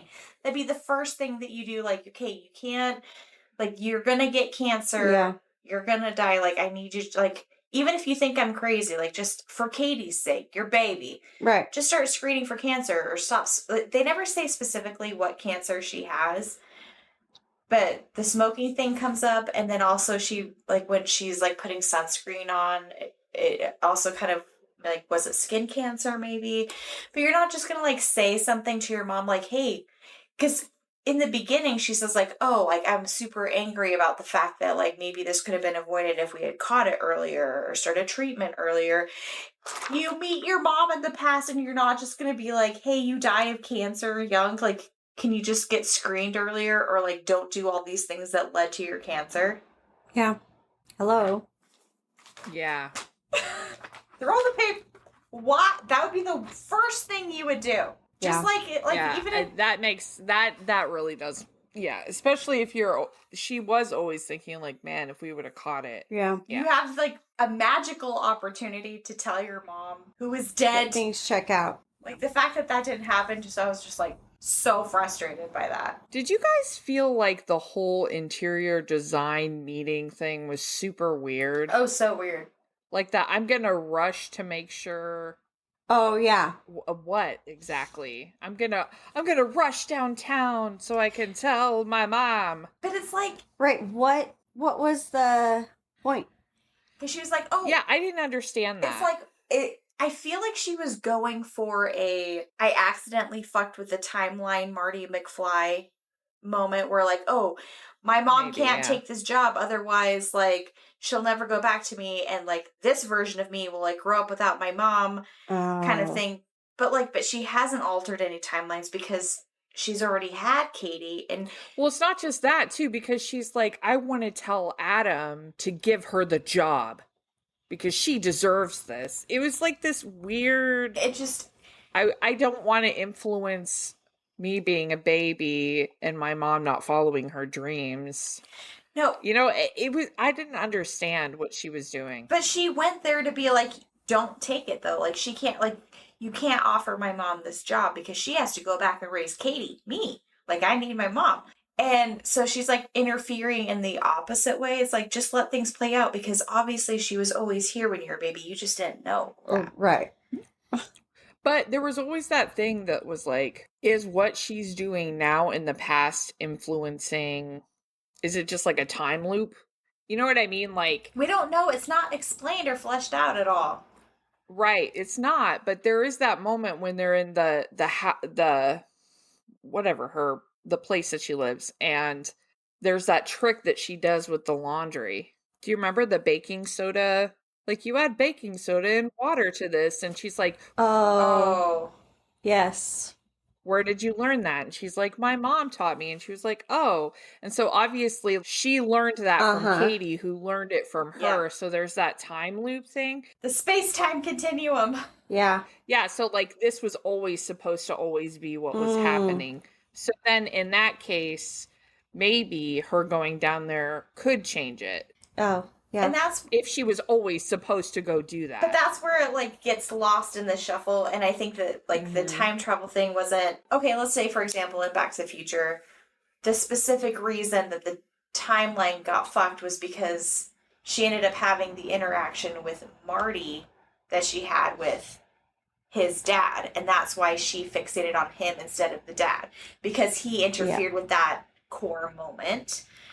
Whereas with this, it's just like a happenstance, like, oh, hi, I'm here too. Are you here alone? Like, there's no, like, moment where you're like, oh, this is, like, a defining moment for this character or that character. It's just kind of all happenstance. And I was thinking, before the Katy reveal that Katy was already born, I was thinking, like, oh, this is why Katy is named Katy and why this trip meant so much to her, because of this stranger named Katy. Right? I thought that too at first, yeah. And she felt this connection with this person, and then she named her daughter after Katy. Like, that's kind of... She named her daughter after her daughter. That's kind of where I thought it was going, and then it also didn't do that either. That would have been a great idea. Yeah. I should write books. So why don't you, for the bookmates who haven't read this, why don't you just explain, like, after she has Adam, how do we end our tale, Tiffany? Well, she sleeps with Adam. She has the confrontation with her mother. And at that point, she does try to call her husband, Eric, but, like, he's not picking up. And that's another, like, little hint that she's actually not in the current timeline, because Eric's number doesn't exist as Eric's number yet. But then that next morning, after all of this happens, it's like whatever cosmic thing put her there that we don't know ended.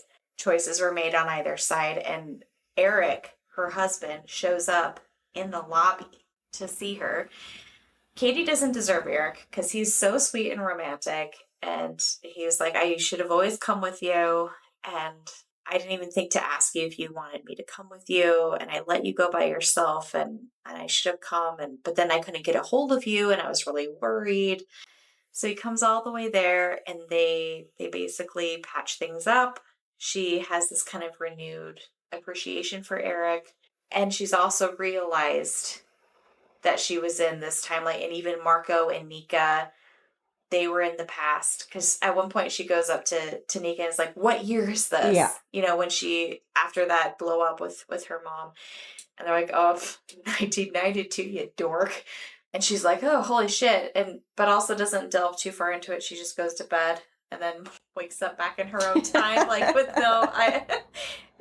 It's so messy. It's a bit messy. Also, there's no real goodbye with Adam. No, there's no goodbye. That was There's weird no too. goodbye with Adam. There's no goodbye with her mom. And I was thinking, poor Adam, he's going to think that he had a chance with her, and then she just disappears off the face of the planet. Well, she didn't know the time was going to... After that amazing sex, too. Oh, no. Flop back or whatever. Right? It's just... I lost her. The time travel aspect was super messy. So she patches things up with Eric, and they go on to have very hot sex. But they never... enjoys. She never told him what happened. She did not. You are right. No, she wasn't honest. She and Eric go back to the room, and they have really good sex, and she's like... Oh, I have a quote about the sex. Do it. Page 238. This is while they're having sex. This is after they've started. And it's the best sex they've ever had. Adam taught her a few tricks. Oh, yeah, and this is what she's thinking when she's fucking him. I never felt like I belonged to Eric. I used to think it was because I belonged to her. But I know now that it wasn't the whole truth. I did not belong to Eric because I do not belong to anyone. Not in that way. Not any longer. And my note is, ew, why are you thinking about your mom during sex? That's so weird. Are you taking a piss? Sorry. What are you doing? I'm refilling our wines. Oh. Sorry. Yeah, I'm taking a piss right here on the couch. I don't know. Thought you were pulling a Dwight. We had to establish a pee corner. I was actually, there's more than one pee thing. I was thinking about when he was in the back of the with the bottle. He's like, Dwight, are you peeing back there? Sorry, I interrupted you. Page 237. It's been a really hard year, but it's true. I love you, and I want to make the choice to be with you. You do? I nod. Yes, I answer. You know me. Yeah, that's true, I guess. Or does he? Again, she's just latching onto Eric instead of her mom. I feel like he does, but I feel like she's also I don't think that this is about Eric. I think that this is just her being afraid of being alone. Oh, you know me, and now that my mom is gone, you're the person who knows me best, besides my mom. So I feel like, again, it's more about her and not so much about Eric. But if she... It's always about her. Doesn't even know herself. Right. She doesn't know what color she likes. She doesn't know... She doesn't know who she is without her mom. So... whoever she's attached to is going to just decide who she is, I guess. That's sad. It is sad. And I feel like... Except I don't think that that's what... she was going she for. meant? She was going for. I feel like she was going for an opposite thing where she really comes through and finds herself. But I felt the opposite about her character development. I mean, it's good that she found her way through her grief, and kind of coming to the other side, and because when you're dealing with a loss like that, it's just a dark spot for a while, and you just have to sit in it for a second, and then you learn how to not move on but move forward. Yeah. So I feel like that's what she was going for with the novel, but I don't think it quite landed. It didn't land, yeah. Yeah, it just didn't land that way. But like you were saying, the setting was beautiful. It really made me want to go to Italy. Yeah. There's so much culture and richness to that environment that really wasn't, I don't know. I just hated it. Do you know what I actually liked more than the whole book? What? Was the emails at the end. I loved that. Did you guys read that? That was so cute. So the author had gone there on vacation to Italy, and it was during COVID, and she emailed Marco and Monica, which, in the future her name was Monica instead of Nika, because they called her Nika instead of Monica. Well, and she even said, no one has called me Nika in years. Yeah, so it was like the same people, but those are the real life names of the owners of the hotel, and she emailed them. The author did. It was like, I loved my time there. I don't know if you remember me, blah blah, but I really want to set a book here. And then there was like a email back and forth exchange, which I thought was like really really sweet. It was really cute. Just a little unfortunate that the book didn't live up to the what it could have been. Intention. Yeah, I do feel like that it had a lot of potential. Like I love the idea of it.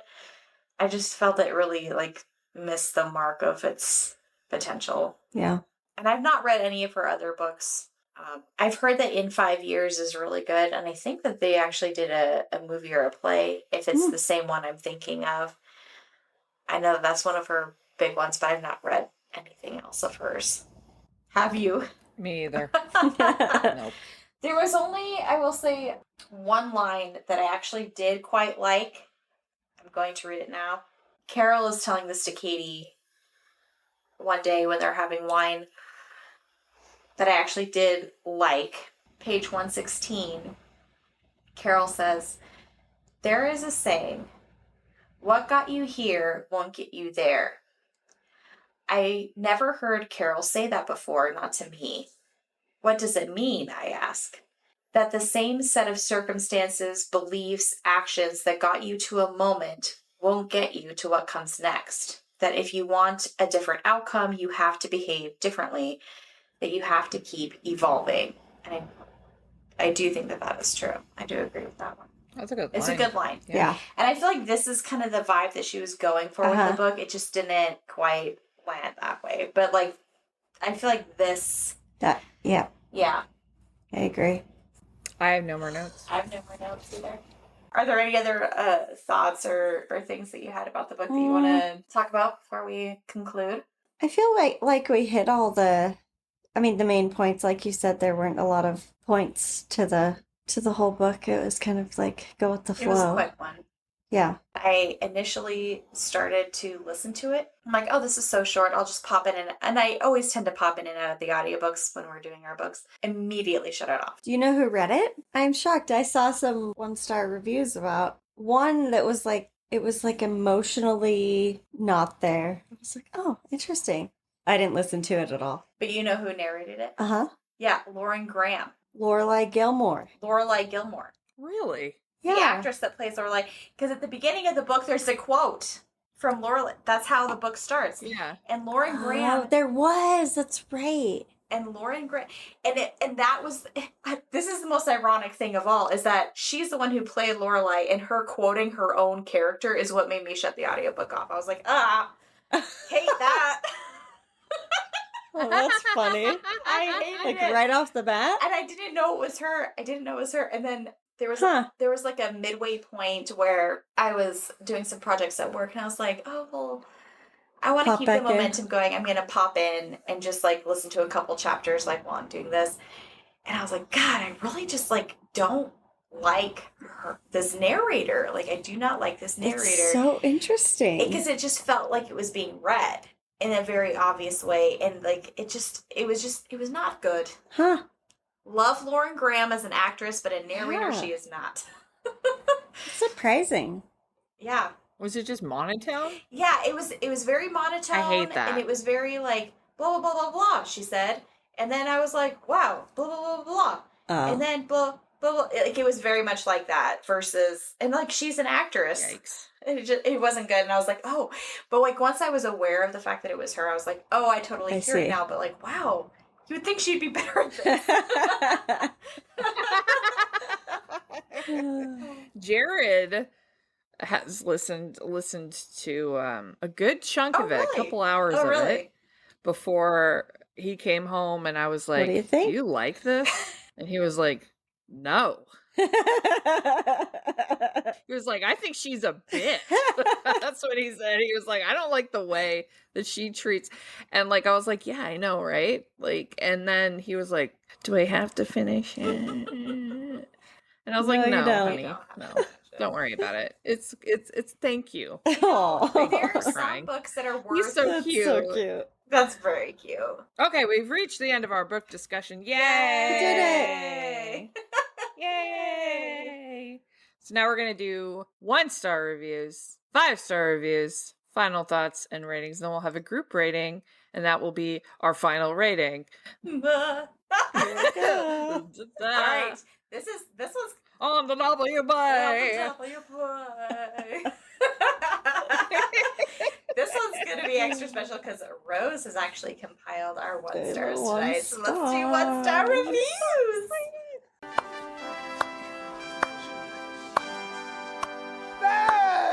Oh, holy crap! What an idiot. Oh my god, that was terrible. Oh, it was so bad. This is trash. Okay. So 1-star reviews. All right. I'm so excited. Me too. I can't wait to feel validated. Okay. 2% of the people rated 1 star. Okay. 2%. 2? I don't think we've ever done one with it was more than 1% 1 stars. Interesting. Yeah. 18% at 5 stars. Hey yo. So you're giving us Goodreads stats too. Look at you. Coming listen. prepared. I know what's going on here. Okay. Look at I you. even got the numbers, okay? Okay, so my first 1 star.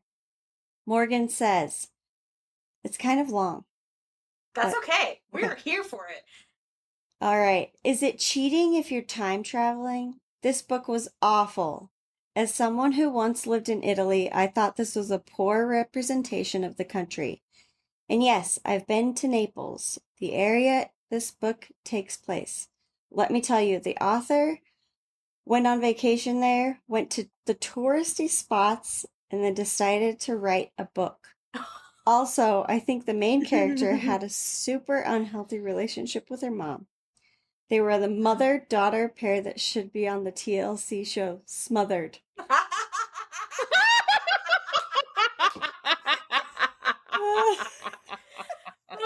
That's awesome. That's a good one. Oh, I feel so good. I feel so good. I mostly chose it because it said that. Yeah, because you like that one. It's that show is crazy. I've never heard of that show, but I automatically want to watch it. It's insane and you should watch it. It's so crazy. Is it like mothers and Yes. daughters that are super attached Yes. or something? It's nuts. Smothered. That's such a crazy concept to me. Yeah. Yeah. And it's like the 15 minutes away is too far in the book. That's what she said. 15 minutes is too far. Uh-huh. That's Smothered. It's a crazy That show. was a good one. Okay, next. I'm so excited. Okay. Also another long-ish one. Blake the Book Eater says, wow, this was bad. It took me forever to read because I would read a chapter and then cringe so badly I'd have to put it back down. The main character is easily one of the worst protagonists I've ever followed in a book. She is so self-centered and weirdly obsessed with her mom. I know that's the point of the narrative, but it was the point where it almost seemed like she was romantically in love with her mom and wanted to boink her. Ew.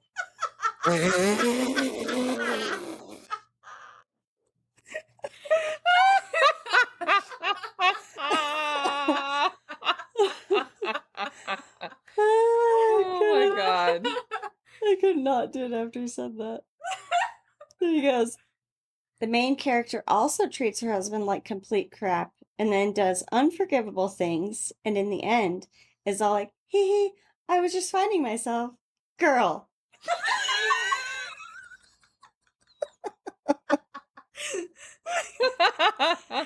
I wanted to reach through the pages and throttle her. The only thing I enjoyed was the setting. but over half the book was just descriptions of this beautiful town and also long descriptions of food. There's barely a plot here in the first place. Your time is much better spent elsewhere, he says. So true. So true. Oh my gosh. Jenny Cash says, what is this book supposed to be? It's terrible. Katy is pathetic. Her mother sucked. The whole story is stupid. I can't. Shaylee says, Katy sucks. Things I disliked about this book. Katy, a 30-ish-year-old woman, taking no accountability for where she is in her life. Constant mentions of gulping water and wine. I'm no wine expert, but I'm pretty sure you don't gulp quality wine as if it's water.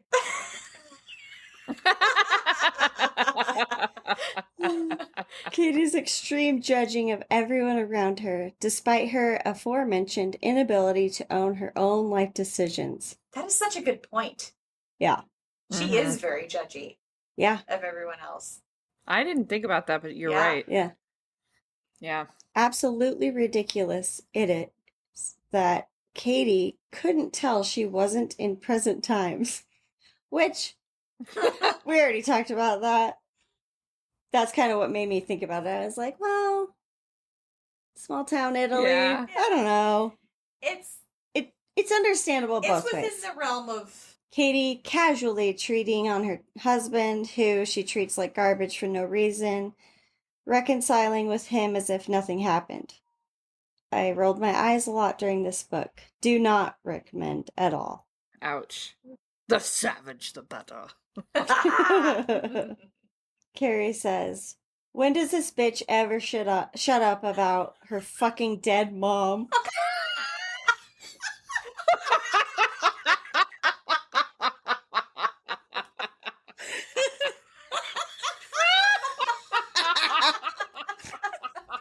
It shouldn't be funny, but it's so real. So bad. That's so mean. I love it. I love the mean ones. Oh my gosh. Lynn says, slowly coming to terms with the fact that I shall never be a contemporary romance girly. This is not contemporary romance. Wrong genre. Stephanie Musser says, never in my life have I ever been so aware of a main character's hydration levels. Also, who the fuck gulps wine in the middle of a hike? Right.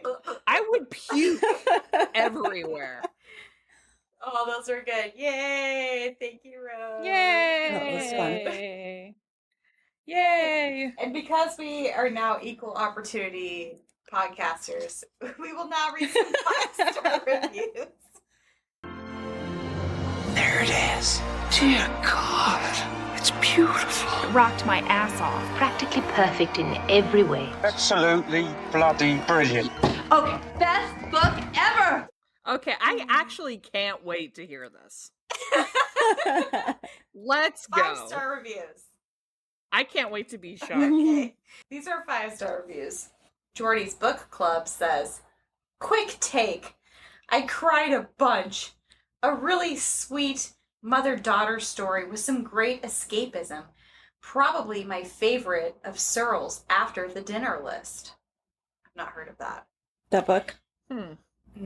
It was actually kind of hard to find 5-star reviews. Like, not because they weren't there, but because the 5-star reviews that did exist were novels.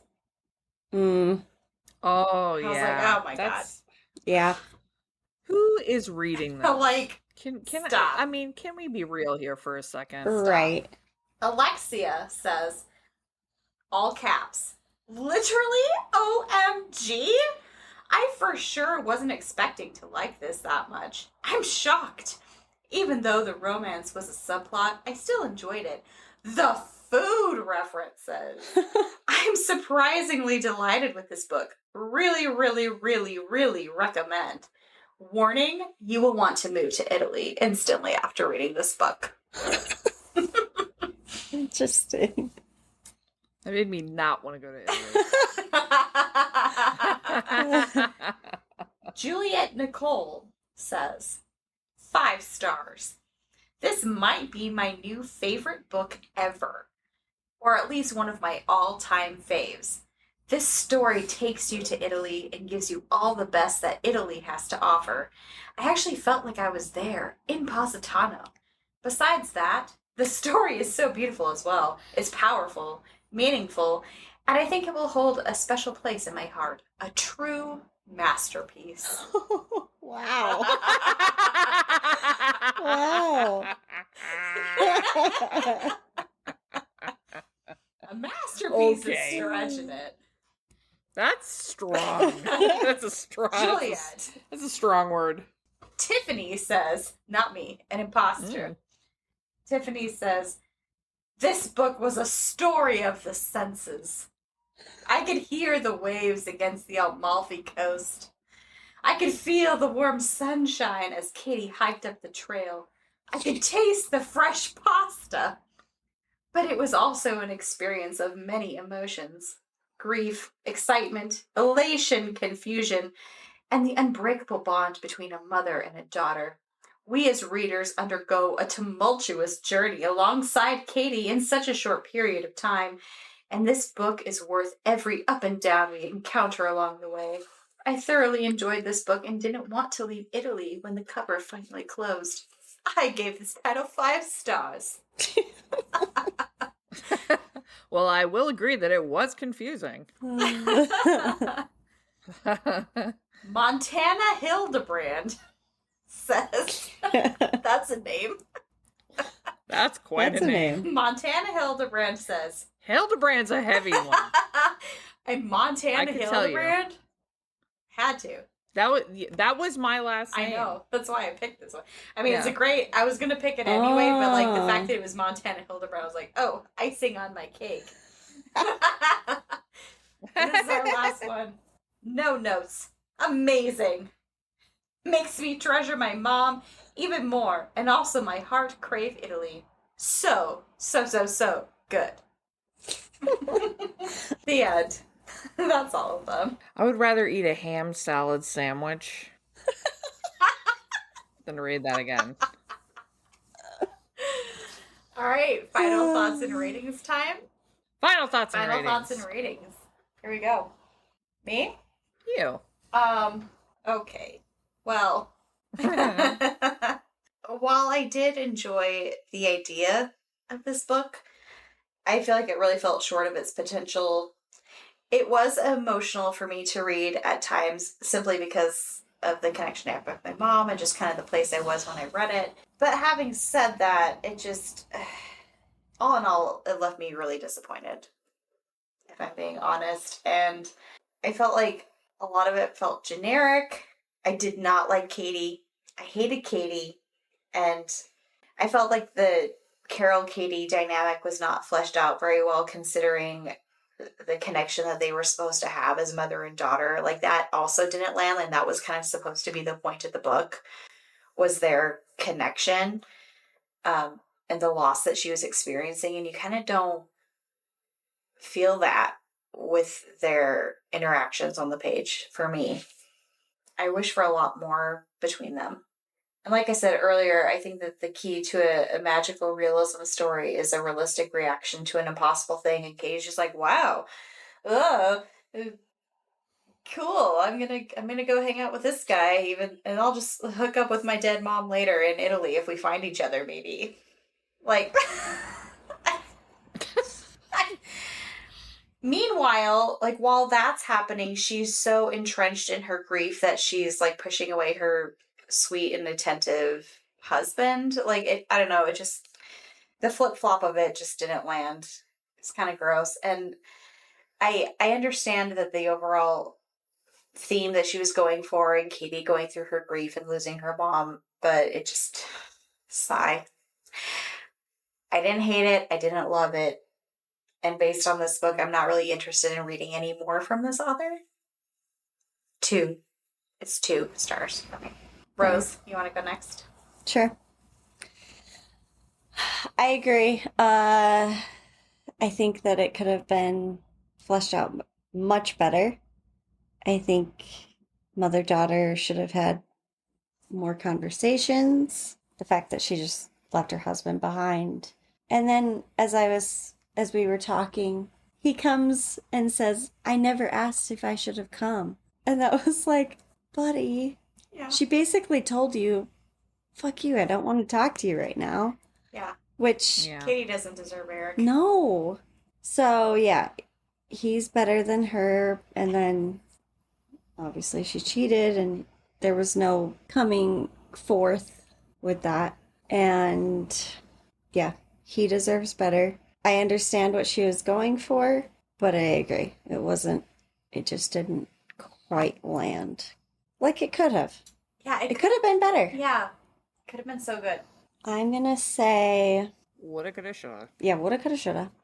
I'm gonna say 2.5. Solid. 2.5. On Goodreads, will you round to 2 or will you round up to 3? I'd probably give it a 3. Okay. Solid. Lita. Close us out. I'm going to take a sip of water. Can't wait. Because I wrote mine. I So I'm just going to read it. I skipped some of it just because I said a lot of it earlier. I didn't want to beat over a dead horse. My turn. So excited. I think the concept that was trying to be brought about could have been touching, but instead for me was annoying and poorly executed. Yeah. I found Katy insufferable. I thought she was selfish, cringy, and had serious lack of accountability for her actions, and has huge codependency issues. I found her personal thoughts about her husband, her father, and sometimes even her mother distasteful and toxic. Yeah. There's a point where she talks about how she wanted to put a pillow over her mother's face. Yeah. Yeah, we didn't touch on that. Yeah. When she was sick. I thought that was disgusting. Mm-hmm. Yep. She does not value her husband, her relationship with her husband, or her mother's relationship with her father. Mm-hmm. It's very me. I thought the messaging in this book was off-putting and confusing. It was all over the place. I am 100% hashtag Team Eric. Yes. Justice for Eric. Justice for Eric. Hated it. I hated it. I could not wait to put it down and be done with it. The whole thing made me feel gross and put me in a shitty mood. 1 star. That's mine. Sorry. Sorry. Applause. I did not like it at all. Ugh, like even saying it, I'm just so frustrated. Yeah, I was too. Yeah. And also I agreed with everything. So that's 1, 2, 3, huh? 1, 2, 3. So 1, group 2, 3. rating. A 2. It's group rating 2. Uh-huh. Huzzah! I feel like that's a fair rating. Yeah. I kind of wish we would have picked a different one for book, but I mean... Well, I can come back. Yeah, I was going to say... Pretty easy. You'll never see the last of me, said Rose as she leaves. She'll be... Maybe next time we'll try another Italy book. What are we reading next month, Tiffany? For next month, for August, we will be reading People We Meet on Vacation by Emily Henry. Yay. So I'm excited about that one. I've never read her before, so... Me either. I'm really excited and a little nervous because I know contemporary romances can really be really hit or miss for me. So I am excited, but also scared. Yeah, me too. I never know what to expect when I go into a contemporary romance because I'm the same. Sometimes they're a little cringy, but she's so popular. She's so popular. And you know what? We're down for an easy summer read. So I thought that People We Meet on Vacation would suit August like a glove. Like a glove. Or a bathing suit. Just a nice, snug bathing suit. Well, they're snug, all right. So tune into that. Yes, come back. Well, that episode will be coming out August 31st for our August book club. So tune back in with us. Read with us. And as always, if you have a rant or a rave, have you read People We Meet on Vacation? We want to know. Email us at bookmatespcast@gmail.com and let us know. And it doesn't just have to be this book either. Like if you're a new listener and you've been catching up on some of our old episodes, we still want to hear your opinions, even if they're on old episodes. We'll still read them. You don't think that it has to be a current read for you to get your shout out on the podcast. So let us know. We want to know. And if you want to follow us on any of our platforms, you can get to us by going to our website at bookmatespodcast.com. We have all the links to all of our socials on there, and you can join us on all our platforms. Yay! Yay! Big old fun club that you can be a part of in 10 different ways. And also keep your eye out, because on August 1st, tomorrow, we are launching our Bookmates After Dark on Patreon. Yay! I can't believe it. I know. It's going to be so awesome. So find us on Patreon at Bookmates After Dark. And we have episodes coming out as early as August 8th on there. So make sure to choose your tier and follow us. We're going to have a good time. Oh, it's going to be an even extra good time. Extra good time. Extra good time. Extra. Read all about it. Scandalous and salacious. After dark. So join us there. Yes. All right, kids. It's 1 a.m. here. So yeah, yikes. I'm going to crash. That was so fun. I had a great time. That was so fun. That was Rose, so fun. did you have a good time? I did. Good. Yeah, that was fun. Yay! Yay! Yes. I don't want to leave, but I must. This was so fun. Yay! Thank you so much for joining us. Thanks for having me. Yes. Loved it. We'll have to do it The again. first of many. Yes. The first of I many. hope to be back. With a better book, hopefully. Yeah. Yeah. But we were all kind of on the same, mostly on the same wavelength. Yeah. 1, 2, 3. 1, 2, 3. Power 3. Ah. Boom. Aw. All right. Well, goodbye, Bookmates. Good night. Thank you Good for night. joining Good day. us. Good night. Thank you. I love you all. guys. Love you. Love you. And I love Talk to you you. soon. Youths. Youths. Us twos. All right. Good night, ladies. Good night. Good night. Love you. Love you. Love you. Love you. Bye. Goodbye.